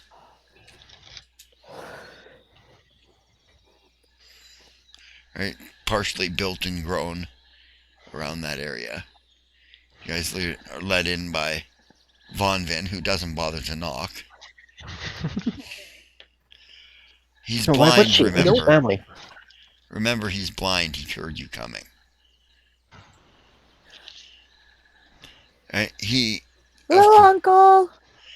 Of course, as she gets in, as you guys begin filing in behind her, you see an old blind druid, right? smiling and standing there with his arms out. Right? She gives him a big hug. How are you doing, Wanvin? Who are your friends? Doing well. Is my captain, Celine Wintermist. Special Captain Marine Wintermist. unit now. Captain Wintermist, pleased to meet you. Since Wintermist sounds she. It is, she It says. Well met, sir. Yeah. What was your She uncle's comes name? over and takes his hand, you know. Yeah. Do you mind? Just a sec. Oh, not at all, she says. Yeah, as you're looking that up, he begins to take a touch of your face and get a look at you. Sharp features. Says, you must be Deliana's daughter. Everyone probably tells you that too. All the time, she says. But it's not like I'm displeased with it, she says. Yes. It took me a moment to remember the name. I only ever met her once. He says, but my memory is eidetic. It just sometimes takes time. Fair enough, she says. I'm actually in great admiration that you remember her at all if you only met her once.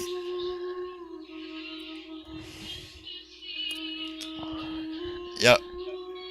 So making a long story short, she goes through and introduces everybody. He asks if he can feel your face. Yep.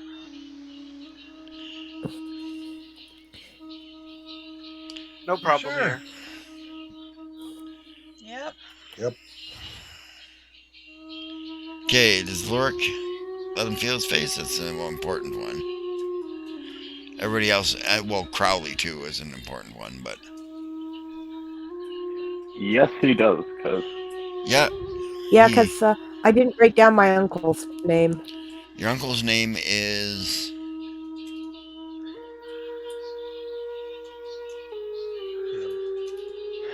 It might be in the notes, Have a note Okay. but I have because not in. he's the High Druid.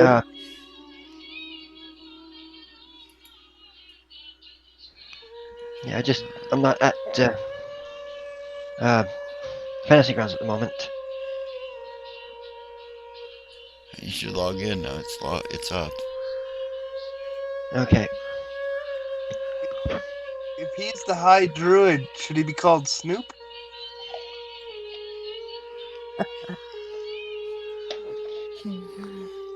And of course, she introduced Xerxes as her boyfriend. Mm-hmm.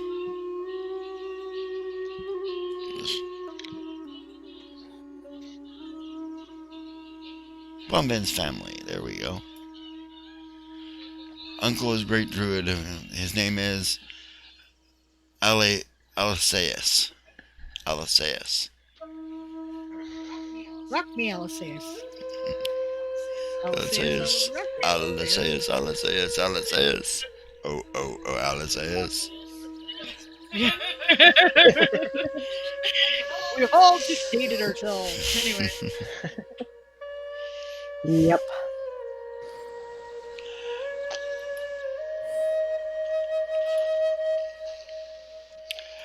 Yeah.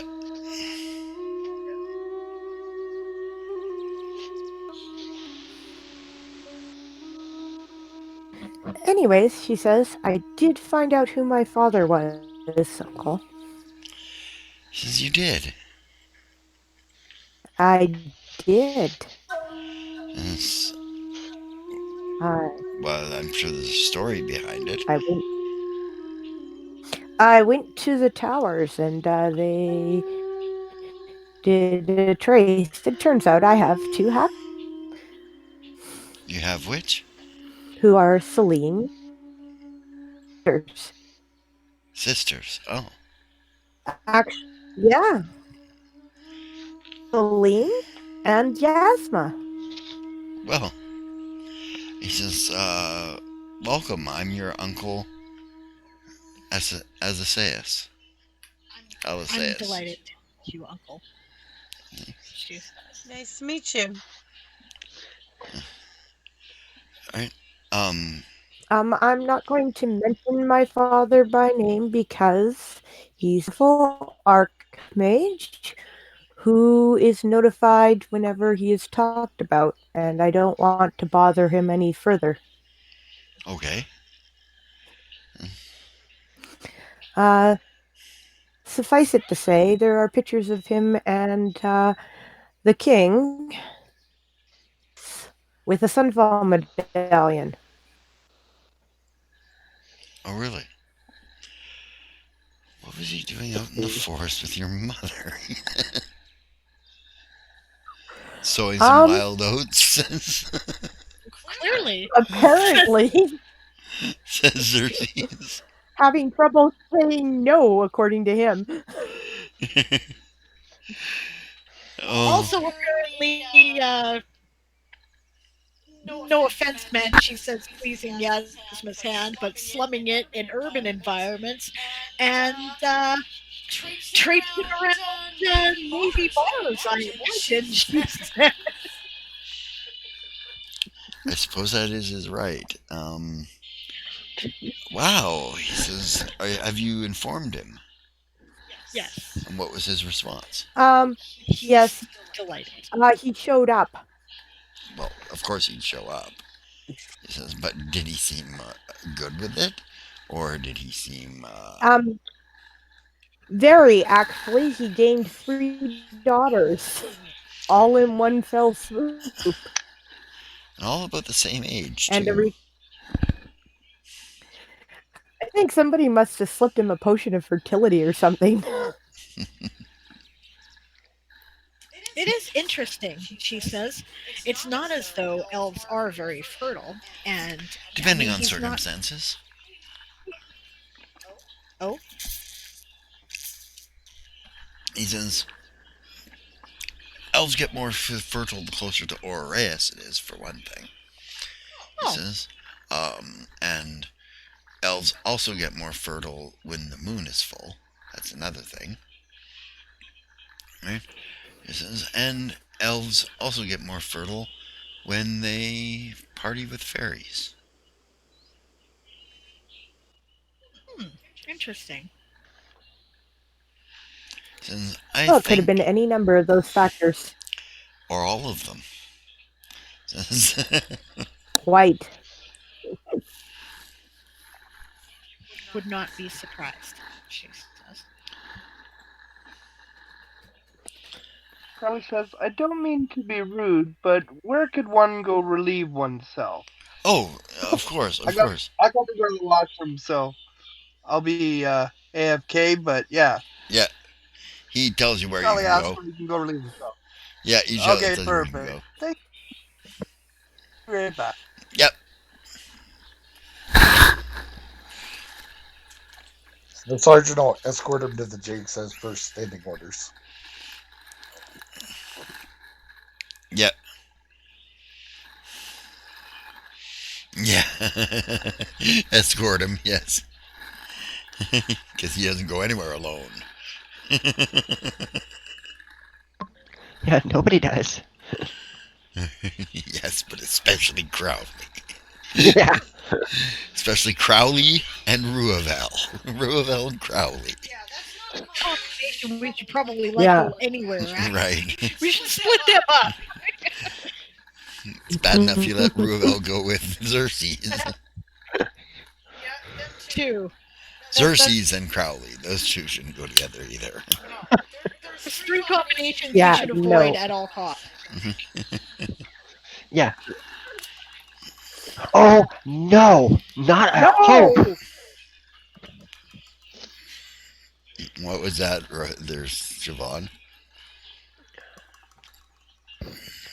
I was about to say there's no way we should let all 3 of them go anywhere together when Blake said, well, 3 of us together. I was like, no! There is no way!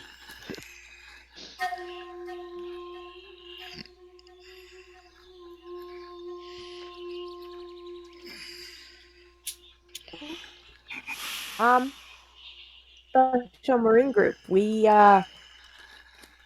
elven personal or gnomish personal space devices. independence. Bug It's kind of neat. suits. They have like their own indices. Gnomish bug suits, he says.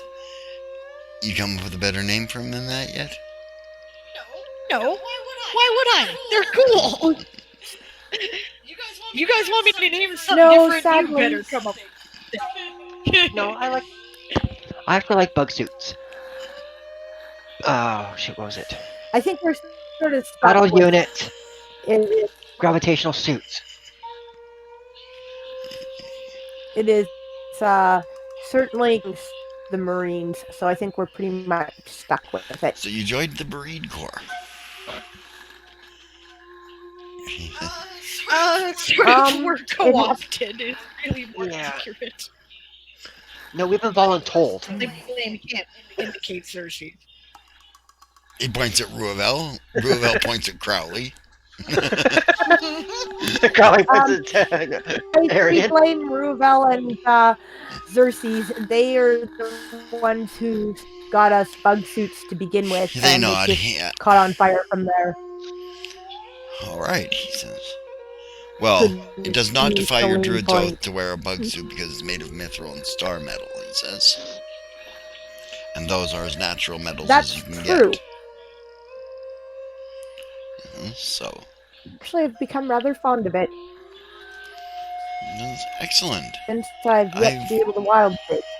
I feel But much better still knowing get that. to fly. I feel much better knowing that you have a good suit of armor on while you're out there. He says. They are excellent at that. And it gives us an opportunity to explore stellar and interstellar environments that are usually not accessible to our species easily. Up close and personal, she says. Excellent. Yeah, she likes that because she's an herbalist. She's like, oh, look at all the things you can look at right close. Yeah. And you were saying, London. As a matter of fact, say that you should have told me, however, that you actually were my blood uncle. That would have been nice to know. He says, I felt that it would have sought me favor with you among your other uncles and aunts. He says, and I didn't want them to think that you favored me over them. Fear of nepotism. That's fair. That's actually a really lovely thought, says Celine. He says, but he says, I'm glad you found out. He says, your mother. Had our family line history up to more or less in it. Okay. He says, oh. You know more about our history than probably I do. I know we come from a long line of druids. Yeah, I'd say so. Right, she says. Yes. Anyway. Oh shoot, you can't read it. I can't read what? I was going to offer you the book to read, and then I realized you can't see. So you can't see the words. He says, I do have surrogates. He says somebody could read it to me. Don't we go to the Glimmerfell Library before we head out? We do. Idle down for one of your surrogates so that they could see if they can find another copy. All right. That's excellent. Or perhaps they could get permission to get it from the Glimmerfell Library themselves. They are a druid grove and highly respected, I imagine. I hope, he says. He says, I could go there, he says, and request to borrow it or copy it. He says, or I could copy it while you're here. That could work. It takes about 10 minutes. Oh, well then. He'll dig into his haversack and pull it out. Spend 10. Yeah, he reaches around on his desk. You see a number of bells there of different sizes. Then he finds a bell and he rings it. Ding-ding. Right? You hear it echo through the tower of his house. Ding! Clever system. Right? And a few minutes later, a person that you know this Von Vin is the chronicler, right? She's an old druidess. She's about 800 years older than God, right? But sharp as a tack, right? She looks like she's almost not there. She's so ephemeral. Auntie, good to see that you're still with us. Oh, she says, I'm not going anywhere anytime soon, darling. She says, what can I do for you, Grand Druid? She says, you can make me a copy of this book here. Madrillian?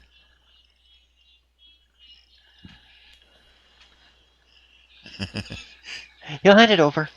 Yep. She's having a little trouble with dog. I see. Right? Yeah. Napping after 2-hour walk. Yeah, she got over her nap. Now she's awake. No, she's a rambunctious little thing. Well, she did nap for about 4 hours almost. It's amazing. That's a long time for a dog. Hey, puppy tax is always worth it. Yeah. She is adorably cute.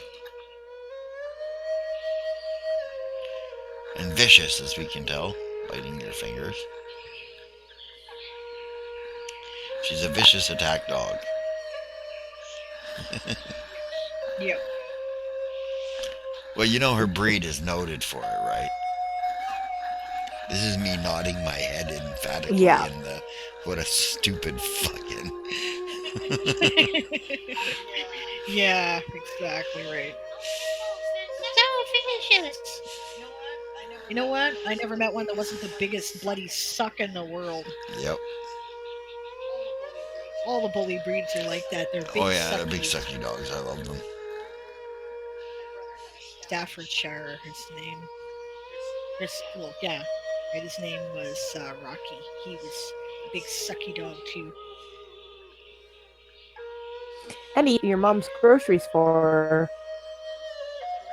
Correct. His grandma's groceries is what you meant to say there, and yes, he did.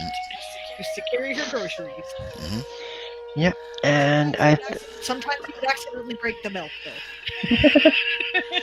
Yeah. And I'm actually planning on that was breeding. accidentally on purpose. Well, no, he just was like, he insisted on carrying the big jug of milk by the handle, and then when it got the heavier it got as he carried on, the tighter he gripped it. So sooner or later his teeth would puncture the handle and there'd be milk drooling down his face. You could be right that it was in part on purpose, and he would, because he liked the taste of it, maybe. Yeah. Buy 2 jugs of milk every time that was going to happen, apparently. I found a puppy who's about Alrighty. 2 weeks older than she is, and we might be breeding them later. Cool. He's a British Bulldog. Ooh. Oh, don't. Ooh. No, Don't. no. You No? bulldogs can't be C-sections. born without That's just big. C-sections. Oh. Yeah. Anyway. Yeah. Yeah. So. Yeah, he says, well, Your Highness, he says to Von Vin. Your Highnesses. Anyways, we're gonna pop past my place, and then we gotta be back at the main port. I imagine, he says, And it's the day a back sailor's to work is Portugal. never done. The captain works from sun to sun, but the sailor's work is never done. Unfortunately true. Something like that. They're sending us to Dragon Space next. Dragon space, you'll enjoy it there. The sky is beautiful and green. It's interesting. I've heard that, and I look forward to seeing it. Quite. Says, well, I'm glad you came home. Says, will you be coming back? As brief as it is this time. Next time I get a chance to. Okay. I have no idea when that might be, which is why I took the opportunity to. Well, I had a chance. Yeah. He says, well, he says, I'm glad that you're here. He says, I've missed you. I am stationed on the Ongrass Pride. Should I need to be gotten a hold of? Arianrhod's pride. Or Arianrhod's Pride. Yeah. Says, okay, I know where to get a hold of you. You know where to get a hold of me, of course.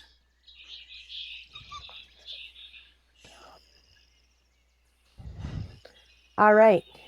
He had trouble, but it wouldn't do any good.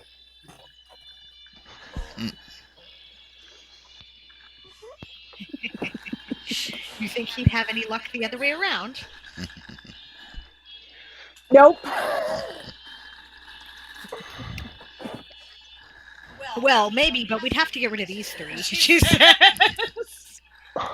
Indicating Ruel, Xerxes, and Crowley. Of course. Somehow I don't see that happening, so. No. Says Xerxes, I ain't going anywhere. Well, exactly, right? You know, I hope she's not. decided to put up with these dudes for now. Yeah. And that's an amazing accomplishment, putting up with me. And I've decided to put up with him, so.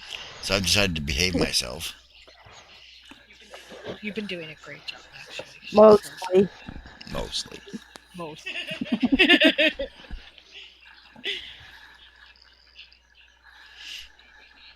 Yeah. He says, well, I keep forgetting about Laugh though. I bet she's like hanging out with the Grand Druid now. oh yeah, she's hanging out with him. She's just sitting on his shoulder and he's feeding her things. Ah, you have a friend for life now, you know. And what's going on with the shark? Oh, he's coming in and out of the window, which has no glass in it. Right, just hanging out, flying over towards you guys. Right, he hangs out with the druid. Right, goes over there, bumps him a couple times, affectionately. He's like, he initially is shocked that he feels along. He's like, oh, Star Shark. Okay, how are you doing, my friend? Yeah, he's Arian's companion. Ah, he says, well, he's wonderful. He's also a mighty hunter. I'm sure he is. He can take down a whale with those He even jaws. first. Yeah, that space camp out. Yep. Space whale. He brought us And lunch. 5 and dinner. months worth of jerky. You guys sort of walked on each other there. Bumpin'? And about 5 months worth of jerky. Ah. All I was with, yeah, and lunch, and dinner, and extra supplies. Among elves, not that much, Angsthaze. They differ between she and Alfar and Nunahi and stuff like that, but mostly among their last names, not their first names. I don't remember their Taz. He's she, right? Who, Taz? Yes. Okay, so what you want to do is you want to take the article on the she in the Toy Soldier Saga. Let's see if I can find it here for you.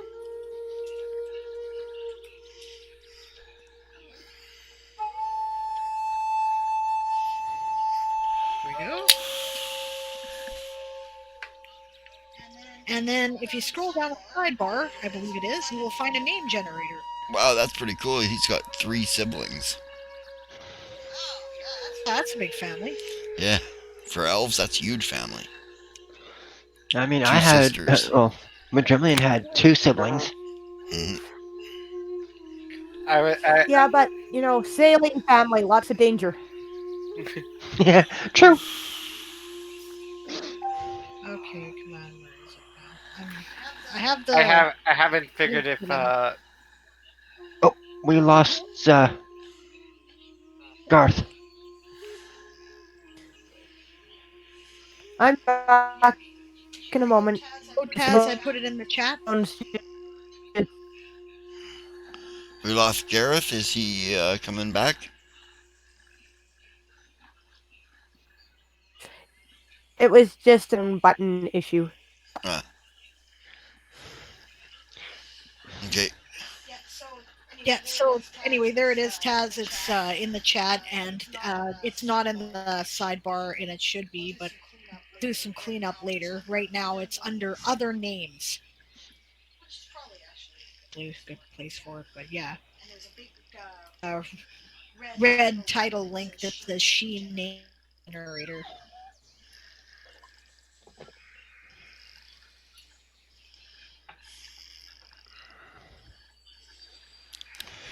Okay.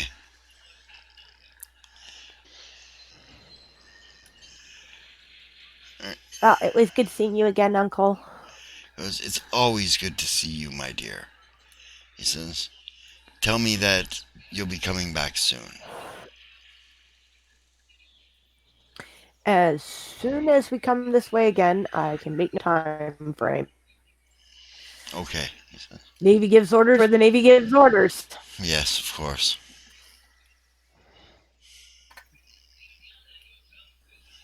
We'll try to come back as frequently as we can, though. I'd like that. Thank you.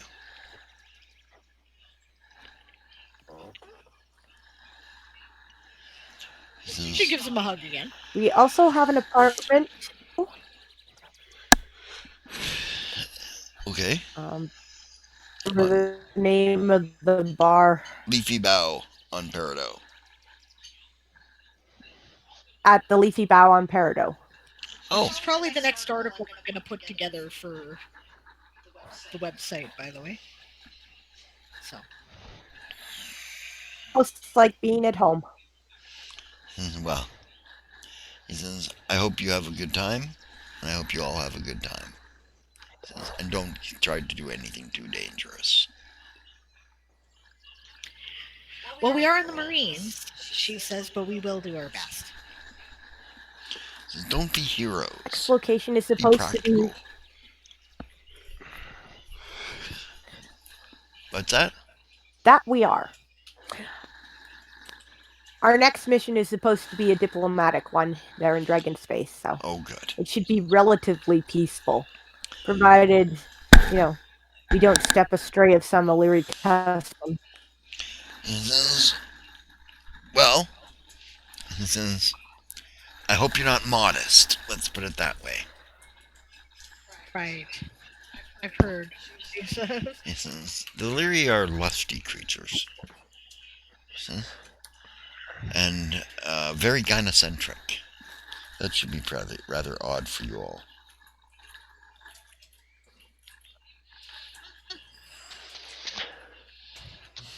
Interesting. I'm sure that Alessander has some books on the topic, and I can make use of. He says, Alexander.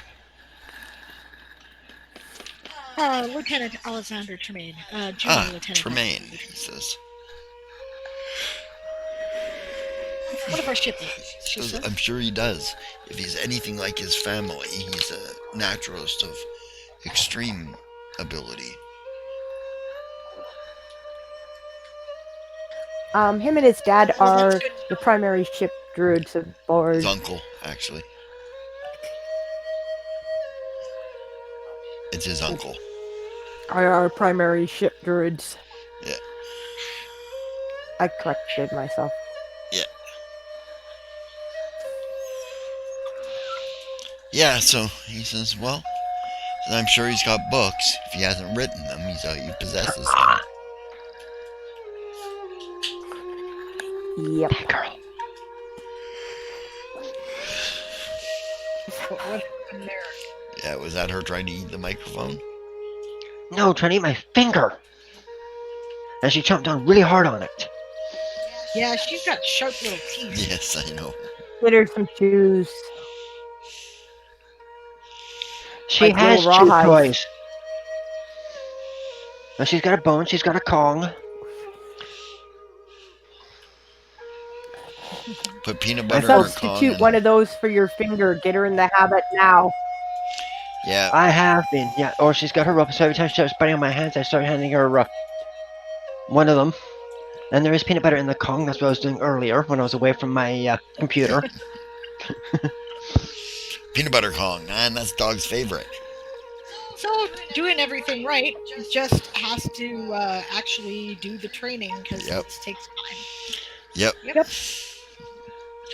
Anyway, you guys head out from there and head back to the ship. I would like to move the plot along. Yes. I'm sorry, I just saw Saza's comment. Yeah. Look, ladyfingers are Just snack a food. very brief. What's that? A brief, quick tour past. Vonvin will just give everybody a really brief, quick tour past her place, which is, fairly typical little druid elven hut. Yep. Built in the trees. Really special about it. It's nice. It's nice. Right, like it's really well built. Celine likes anything that is built in that kind of construction where the natural features are part of it and that, the greenery is expected to be, part of the house. She likes that. So does the Gimlet, actually. Sure she loves it. Even though he won't comment, It's he got a still whole appreciates it. room. This is nice, says Xerxes to her. Cozy. I like it very much. It's cozy. We'll have to come back here sometime. Probably without the rest of us. That would be fun. I don't have any problems having sex in front of you.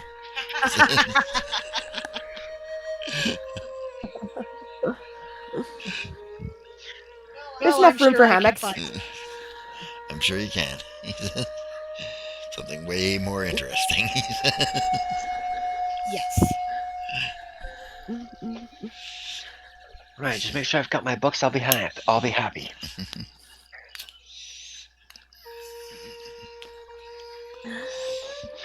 Of course, I might need some earplugs. Yep. Now, where the hell were we going from here? I'd forgotten. Back to the palace. Back to the palace to drop off the carriages and say goodbye to the king. And then back to the ship to get ready to go in a couple of days. Right.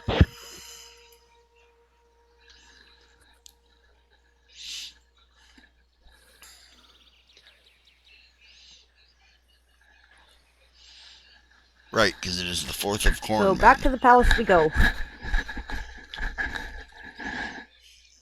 It's the 4th of Cornwall. Badoom Tish, apparently.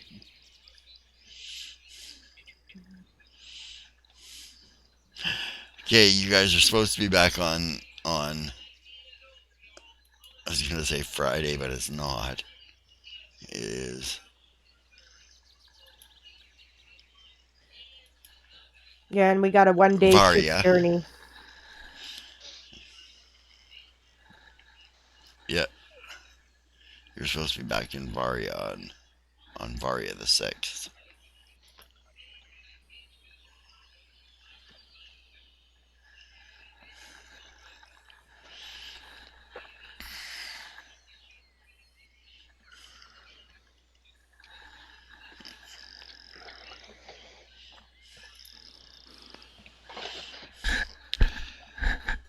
Good night, D-Song.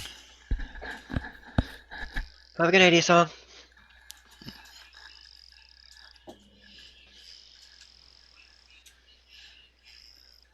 Frozen peanut butter Kong. That's a pretty good idea.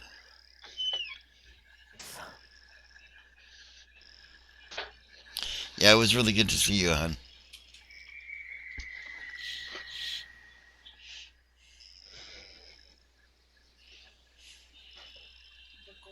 Cavalry. Okay. Just noticed that now, but fine. No one said it had to be Elven. I didn't say it was going to be, but okay. What's that? Is that it? She redeemed A it. name generator. Okay. Yeah, redeemed a name generator. Known for their Gornish hens. Yeah.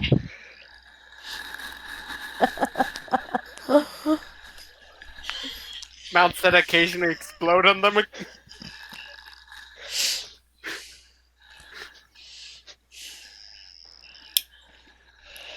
Oh. Okay, so you guys head back to the palace.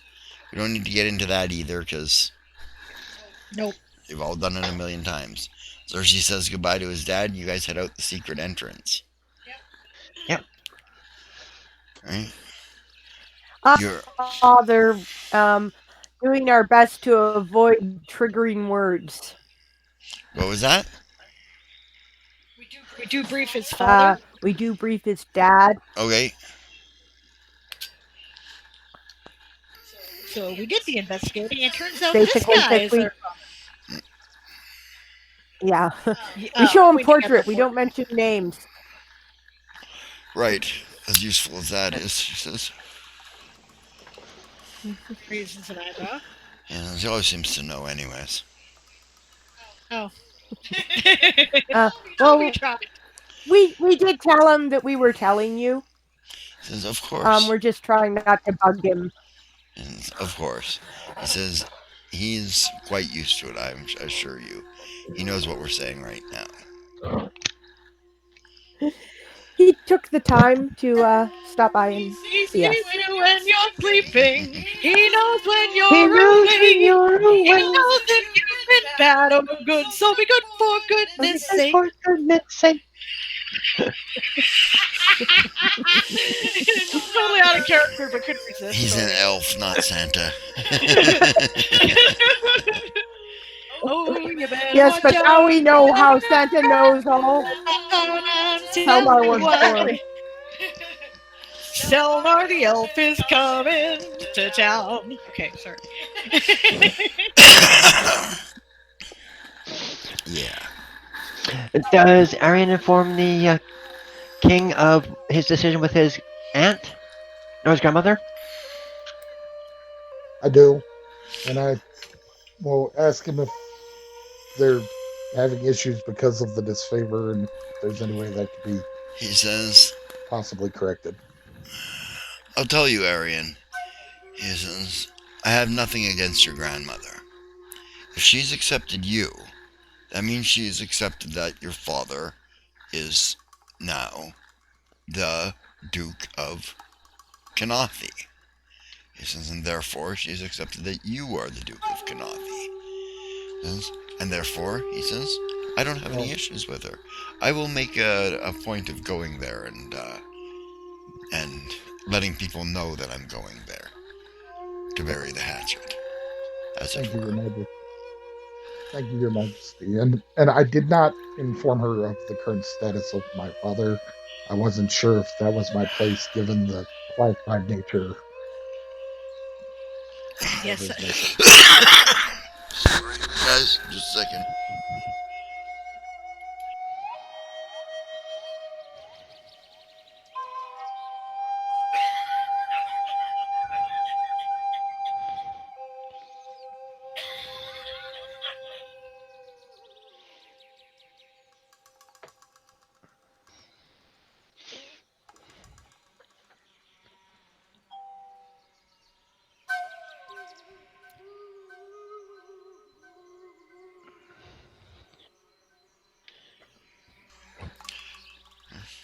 Better than coughing in her ear, thank you.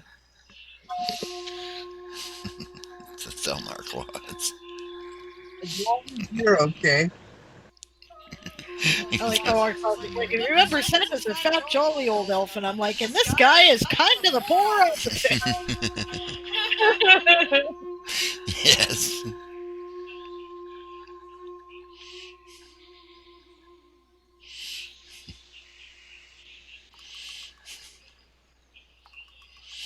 Okay, so he says to Arian, he says, it was your grandfather that offended me. He says, he offended me because you just don't disown your children. You don't do it. He says, the gods frown upon such things. It's what develops into kinslayers. He says, your father is out of the odds with me at the moment too, Ruavel. He says, don't take it out on my dad, says Ruavel. I'm not taking it out on anybody, Ruavel. He says, I am defending the ancient elven ways of fostering. He says, if you have a problem with your child, he says, you foster them. He says, like I did. Isn't that what he did? No. He dropped you off at the recruiting office and said you're joining. He says, there's a difference. I arranged to have my son put with a person I thought would be useful to his training as a prince. He's an old friend in the Navy. Celine smiles and like, oh, okay. She's like, it's my mother's fault we got saddled with this. Yeah, she doesn't say that though, just in case it would hurt his feelings. Right? And he's made some very good friends. Some respectable people. Thank you, Your Majesty, she says. He's made some loyal ones anyway, she says. I hope that I will see more of you all. I look forward to it, Your Majesty. Thank you for receiving us so kindly and so generously, she says.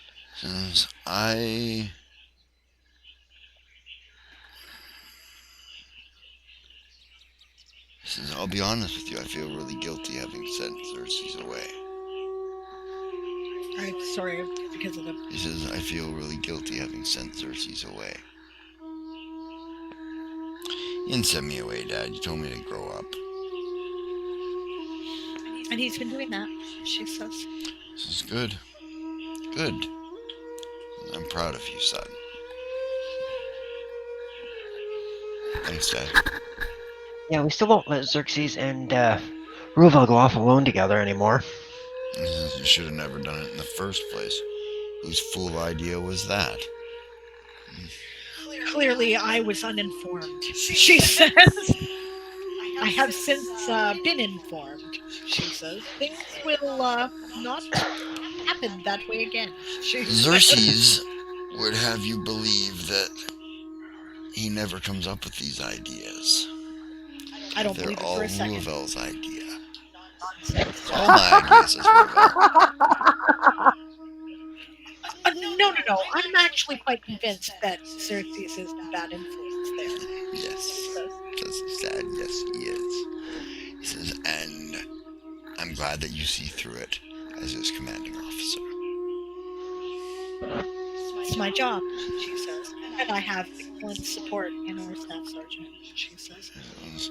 I am certain if he is half the elf his father was, or half the formidable elf his mother was, or is, I should say, as you guys know,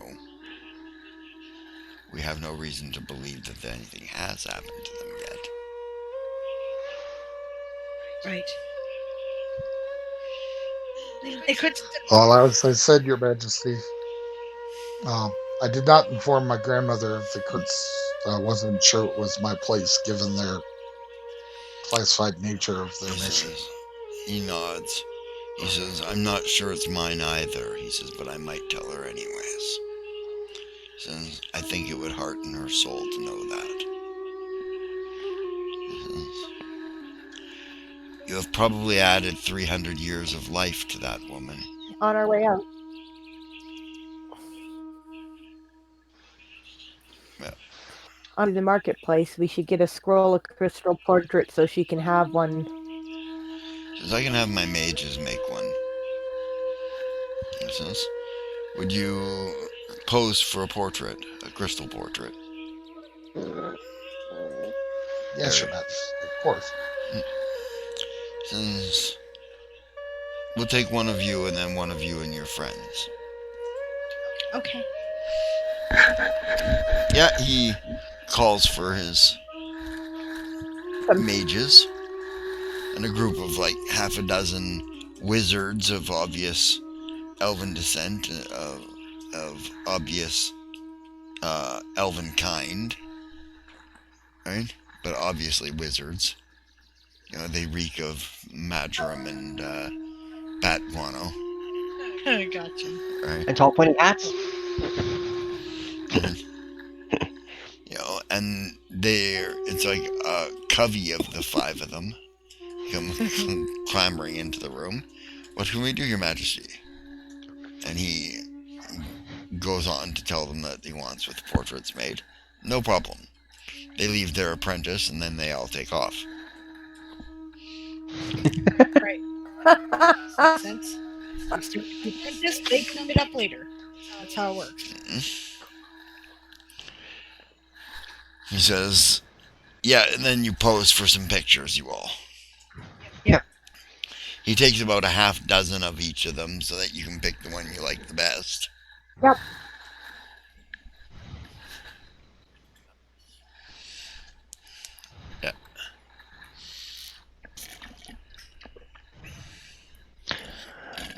Before he does the final portrait, like once he's done 3 of each, the gentleman suggests that we actually get into our uniforms for the last ones.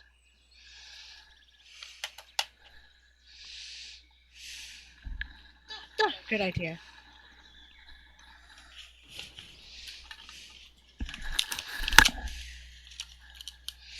Yeah. Yep. So you guys get into your uniforms. Have some more pictures taken. Yep.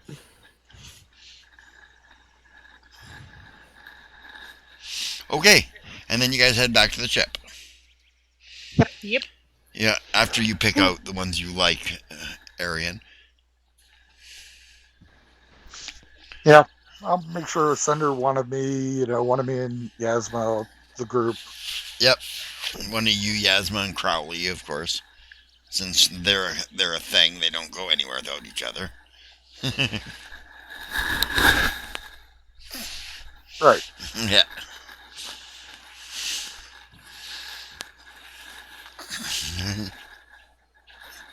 Okay. I gotta take a bio. So I will be back in just a minute. We're gonna take this. Well, I can't wait for the 15 minutes, so just give me a moment.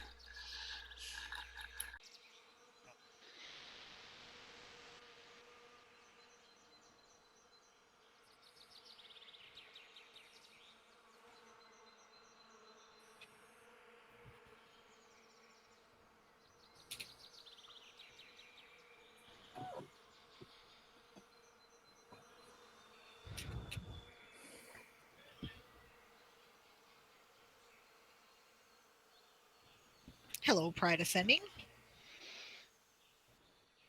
Yeah, that was Banshee.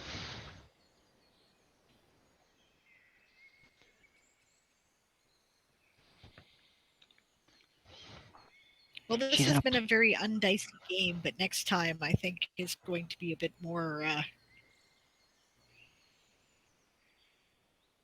I'm really glad to be back into it, actually. Me too. Seriously. Yeah. Yeah, me too. As a matter of fact, last week when we got canceled, I went over up to the boys' place and made them, on their zombie apocalypse characters because no game. Yeah, you're like, no game. For What? mom. That's right. Yeah, I didn't have to worry about gaming withdrawals because I had my writing to do. Exactly.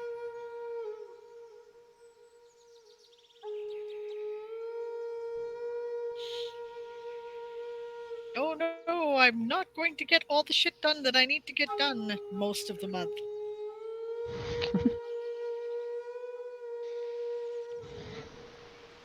It was fun, and I'm glad it's done. Until next year. Until next year, that's right. Maybe next year I'll get a brain and just, I think plan I've to- gotten a whole.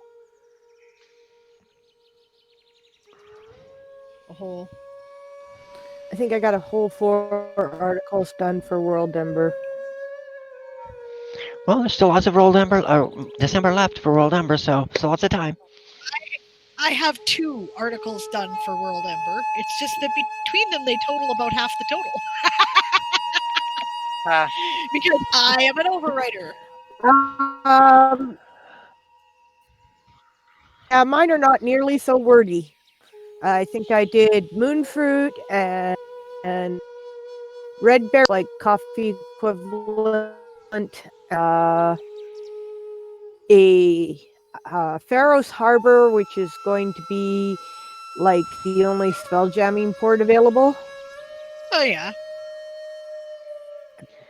And be damned if I can remember what the 4th one was.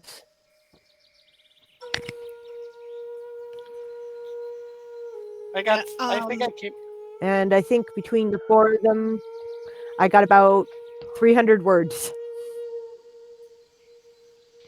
Well, I've got 14 articles done. Nice. And I'm sitting at 12,000 words. Yeah, by the way, you're on the short list for by most number of likes, by the way, there, Siobhan. Yeah, I've noticed I'm on the short list for a few of them. Twin Soul. Red Caps. And Dwarven Apron. Yeah. Also, there's a list of authors by most number of likes, and you are on that list too. So that's really cool. Good for you. I made it onto that list now? What? I'm I'm no good at flogging my articles.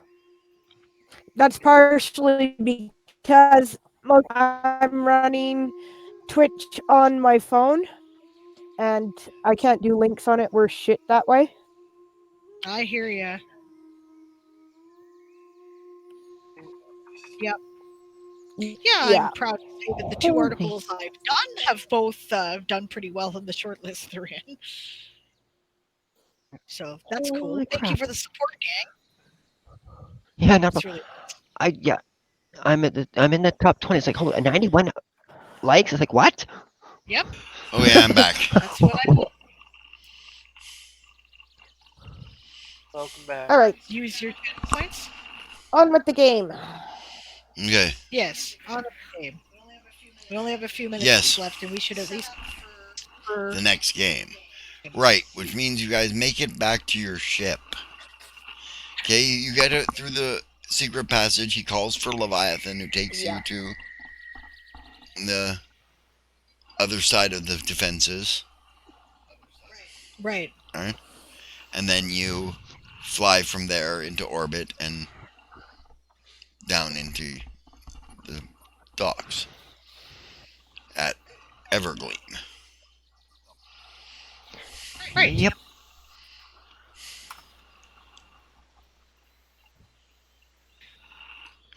Yeah. Home sweet home. Home, anyway. Yeah. Ravel? Ship hasn't grown on you yet? Yes, it has. Well. I'm just making a joke. Because I are funny. You're not that funny.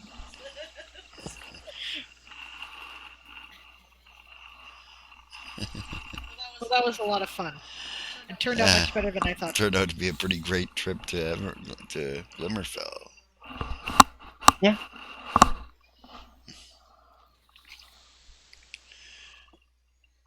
And I found out that my dad can't actually say anything about me dating a druid. Says No, guess not. Well, at least not this one. Nope.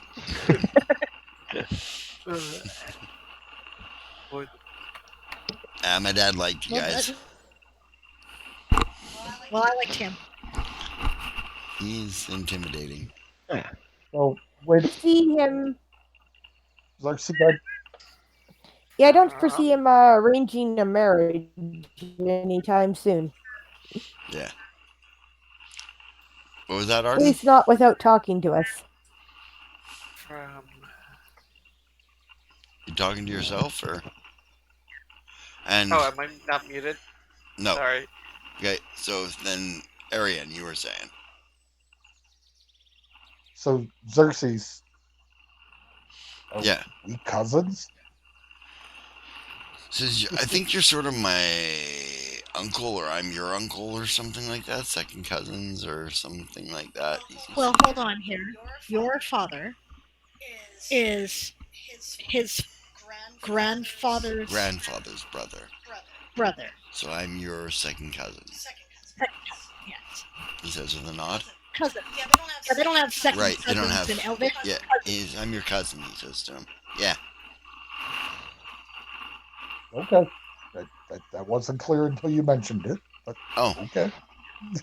Well, I think it's cool. It is kind of cool, isn't it? Think somebody planned this group? Yes. The question is whom and why. I was just thinking that. It could have been There's done a whole lot of nobility and ties mixed up in all this. Oh yeah. Now, if we'd all been raised at court, that would only have made sense. But we weren't. So one wonders the motivation. It's coincidence. I think, did Blake say something a while back that got missed too in the chaos, or was I hearing Chris? Sometimes when they're both quiet, I can't differentiate. No, I think you heard Chris, but did you say something that we missed there, Blake? I'm not sure. Okay. I'm sorry if we did. Okay. Yeah, she says, I mean, it could have been arranged entirely for benevolent purposes. Mm-hmm. Actually, she says, no, because he didn't know. Who? Your father? Yes, she says. I was going to say, but he did say this kind of thing was not that unusual in his life. Perhaps he had a friend who made arrangements. Suspicious, and I voiced it. What was that, Von? I'm sorry. Because he had, I was suspicious, and I voiced it. Ah. Yeah. She says, well, she says, what we are a bunch of elven nobles, for the most part, who were not raised at court. High-placed ones, too. I can definitely think of a populist type of sentiment that would want to arrange that. It's generally perceived, and it's been my experience, that a lot of the Avalonian court is out of touch with the common people. Correct me if I'm wrong, she says to Arian.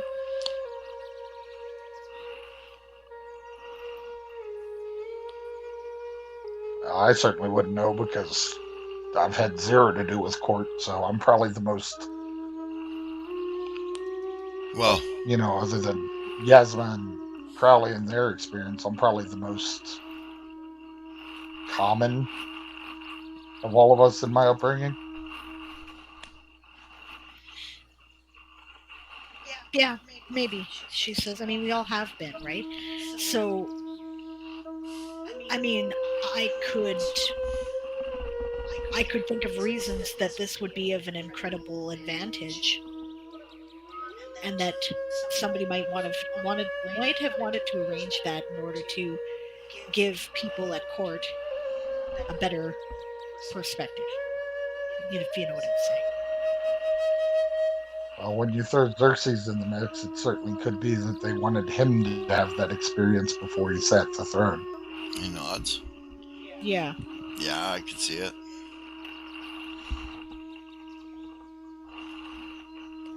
Well, maybe it was your old aunt's doing. But would he have lied to us about not knowing? Oh, you mean Xerxes' old man's doing? Yes, that's possible. Yeah. Well, he does know his the court as being crown perhaps prince. a little thick up their butt. As a matter of fact, now that I run it back through my head, he didn't seem that surprised when we indicated the portrait, did he? Well, when I look at y'all, you can see the crown prince and all of you. Says Xerxes. I mean, I know him pretty well. Like, not know him, like he's always been an adult figure in my life. He says. Yeah. There's one person we still haven't interrogated about this. Who's that? Your mom? My mom. Yeah. Let's do that, she says. Okay. So you guys still Oh. here? And I would point out that it's hard to imagine, given my parents, that even though I didn't know, the king would. How am I going to put this? It's hard to imagine that he didn't know about me, even though I didn't know about me. Yeah, he probably did know about who you were. Yeah, I agree. Especially considering the circumstances around there. There's got to be a spy who's been informing him of something, or a source. My guess is your uncle, actually. Whose uncle? Arian's uncle. Arian's uncle, yeah. Would be a source, I would think. That's what I would do. Your great uncle. Yeah. Yes. Yeah. Yeah, but Uncle Gallantier didn't know about my parents either, so that one's maybe not. Right. But it is entirely possible that he kept the king abreast of what was going on with me, separate of that, too. So Yeah. Knowing who your parents were. Which he did.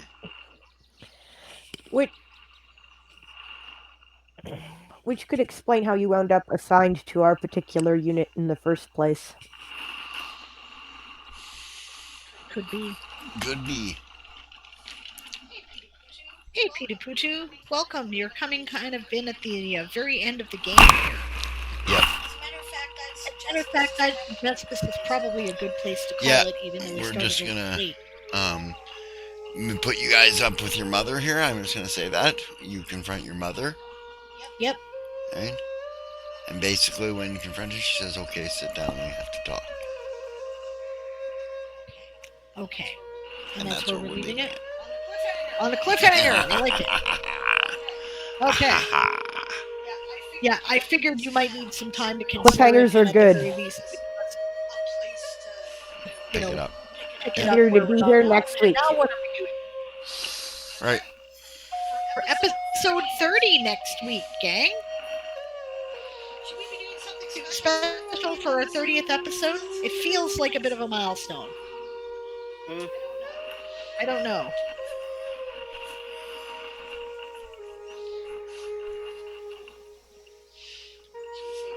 Should we save it for 50? Anybody I think we should do it at 52. That way we've been playing a year.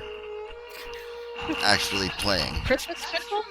That's true. Next week will be whatever we're doing for, if we're doing a holiday special, it will be next week. Yeah, because that's the 21st. Sure. Oh, that is the solstice, eh? Ah. Yuletide! Awesome. Well, I don't have any other plans for Yule this year. Might as well game. Yeah, not until after 9 anyways, because Steve's got the night off. But... That's true. Well, that's cool. All right. Yeah, we should do something. Okay, I'll do a giveaway. Yep, we'll do a Yuletide giveaway next time. So just after Taz's birthday. Right, that's right. Too Taz's birthday's next week. Yeah. Yeah, the 18th. Yeah. Yes. No.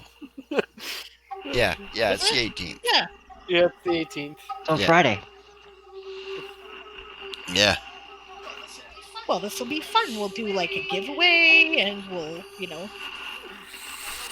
I don't know, maybe throw something Yule-tidey into the plot. I'm not sure what. I'm not sure what, but you're nowhere near Yuletide season. Yeah. But you are going to be there probably because Yuletide season is the 11th of Hunter's Moon. Oh, crap. Right? That's Rodden. Is it? Well, it's not Weeping Moon. The first of Weeping Moon. I think it's actually even later than that. I think it's earlier in the year. But Well, isn't the solstice Weeping Moon? no, Like this. Weeping Moon is Halloween. Right. So it would be the next one afterwards, 17th of Cold Moon. Kern. That's the one. Oh, okay. Because you said Hunter Moon, so it's like, what? No. So no, we're nowhere near the Avalonian Oh, Yuletide maybe- season type thing. Maybe what, I everyone? don't know, maybe we mysteriously have a ship crash with an old guy with a sleigh full of reindeer. Maybe we have a mysterious old guy with a sled full of stuff and flying through space. It's a fat, drunk old elf. Magic. That would be hilarious. Needs help repairing his sleigh. In which case, I could do up Santa's sleigh as a star-faring vessel and legitimately Help save Christmas. which would be hilarious. I might. We'll see what happens. Okay, but Yeah, either I'm way, just checking. giveaway next week. I don't know what. We'll Yep. give away a couple of things just because it's Yule. Because it's Yule, we got to give presents. That's right. So there'll be more than one prize. Put it that way. Yep. Well, the only thing I want for Christmas is for the third book to be done. It's almost done. I promise you. It's drafted. And I she's got going to be to- needing alpha readers, so.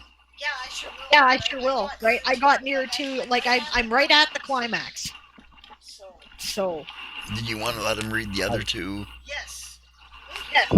Well, he's already Yeah. gets to. It's as I'm like doing the editing. It's appearing on the World Anvil manuscript. Yeah, but He's already gets to read it. I don't think you can read manuscripts unless you're a master or higher. No, that's not true Oh. at all. Okay, Otherwise, why would I have subscriber groups? that's true. Yeah. So I had to do You a weren't having any problems getting it there, right? Like I realize I'm still going through the first book there, but I was just giving you a hard time, so. Missed that, dude. Crowley must sleep now. okay. Good night, Okay, there, good night, Blake. Crowley. Good night, Dawn. I'll talk to you guys later. I gotta go to Yeah, bed. when you were talking about Hunter's Moon, Good like, night. what date of Hunter's Moon did you think it was? Because Madrimlian was born on the 21st of Hunter's Moon. Yeah, it's the 11th Right. Yeah. is the holiday. Okay, well, I guess let's do our outro, eh? Yep. Outro, man. I'm going to shut off the music now.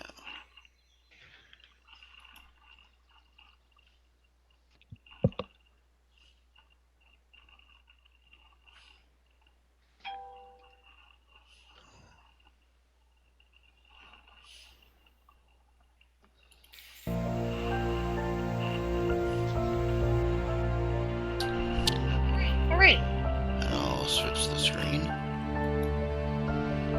Did we fix it yet, by the way? No. Okay.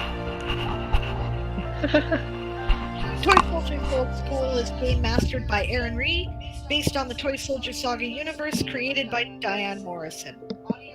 Provided by Google Meet. Sound effects and ambience provided by Sirenscape. Music provided by White Sand. Check out his Patreon at patreon.com/whitesand.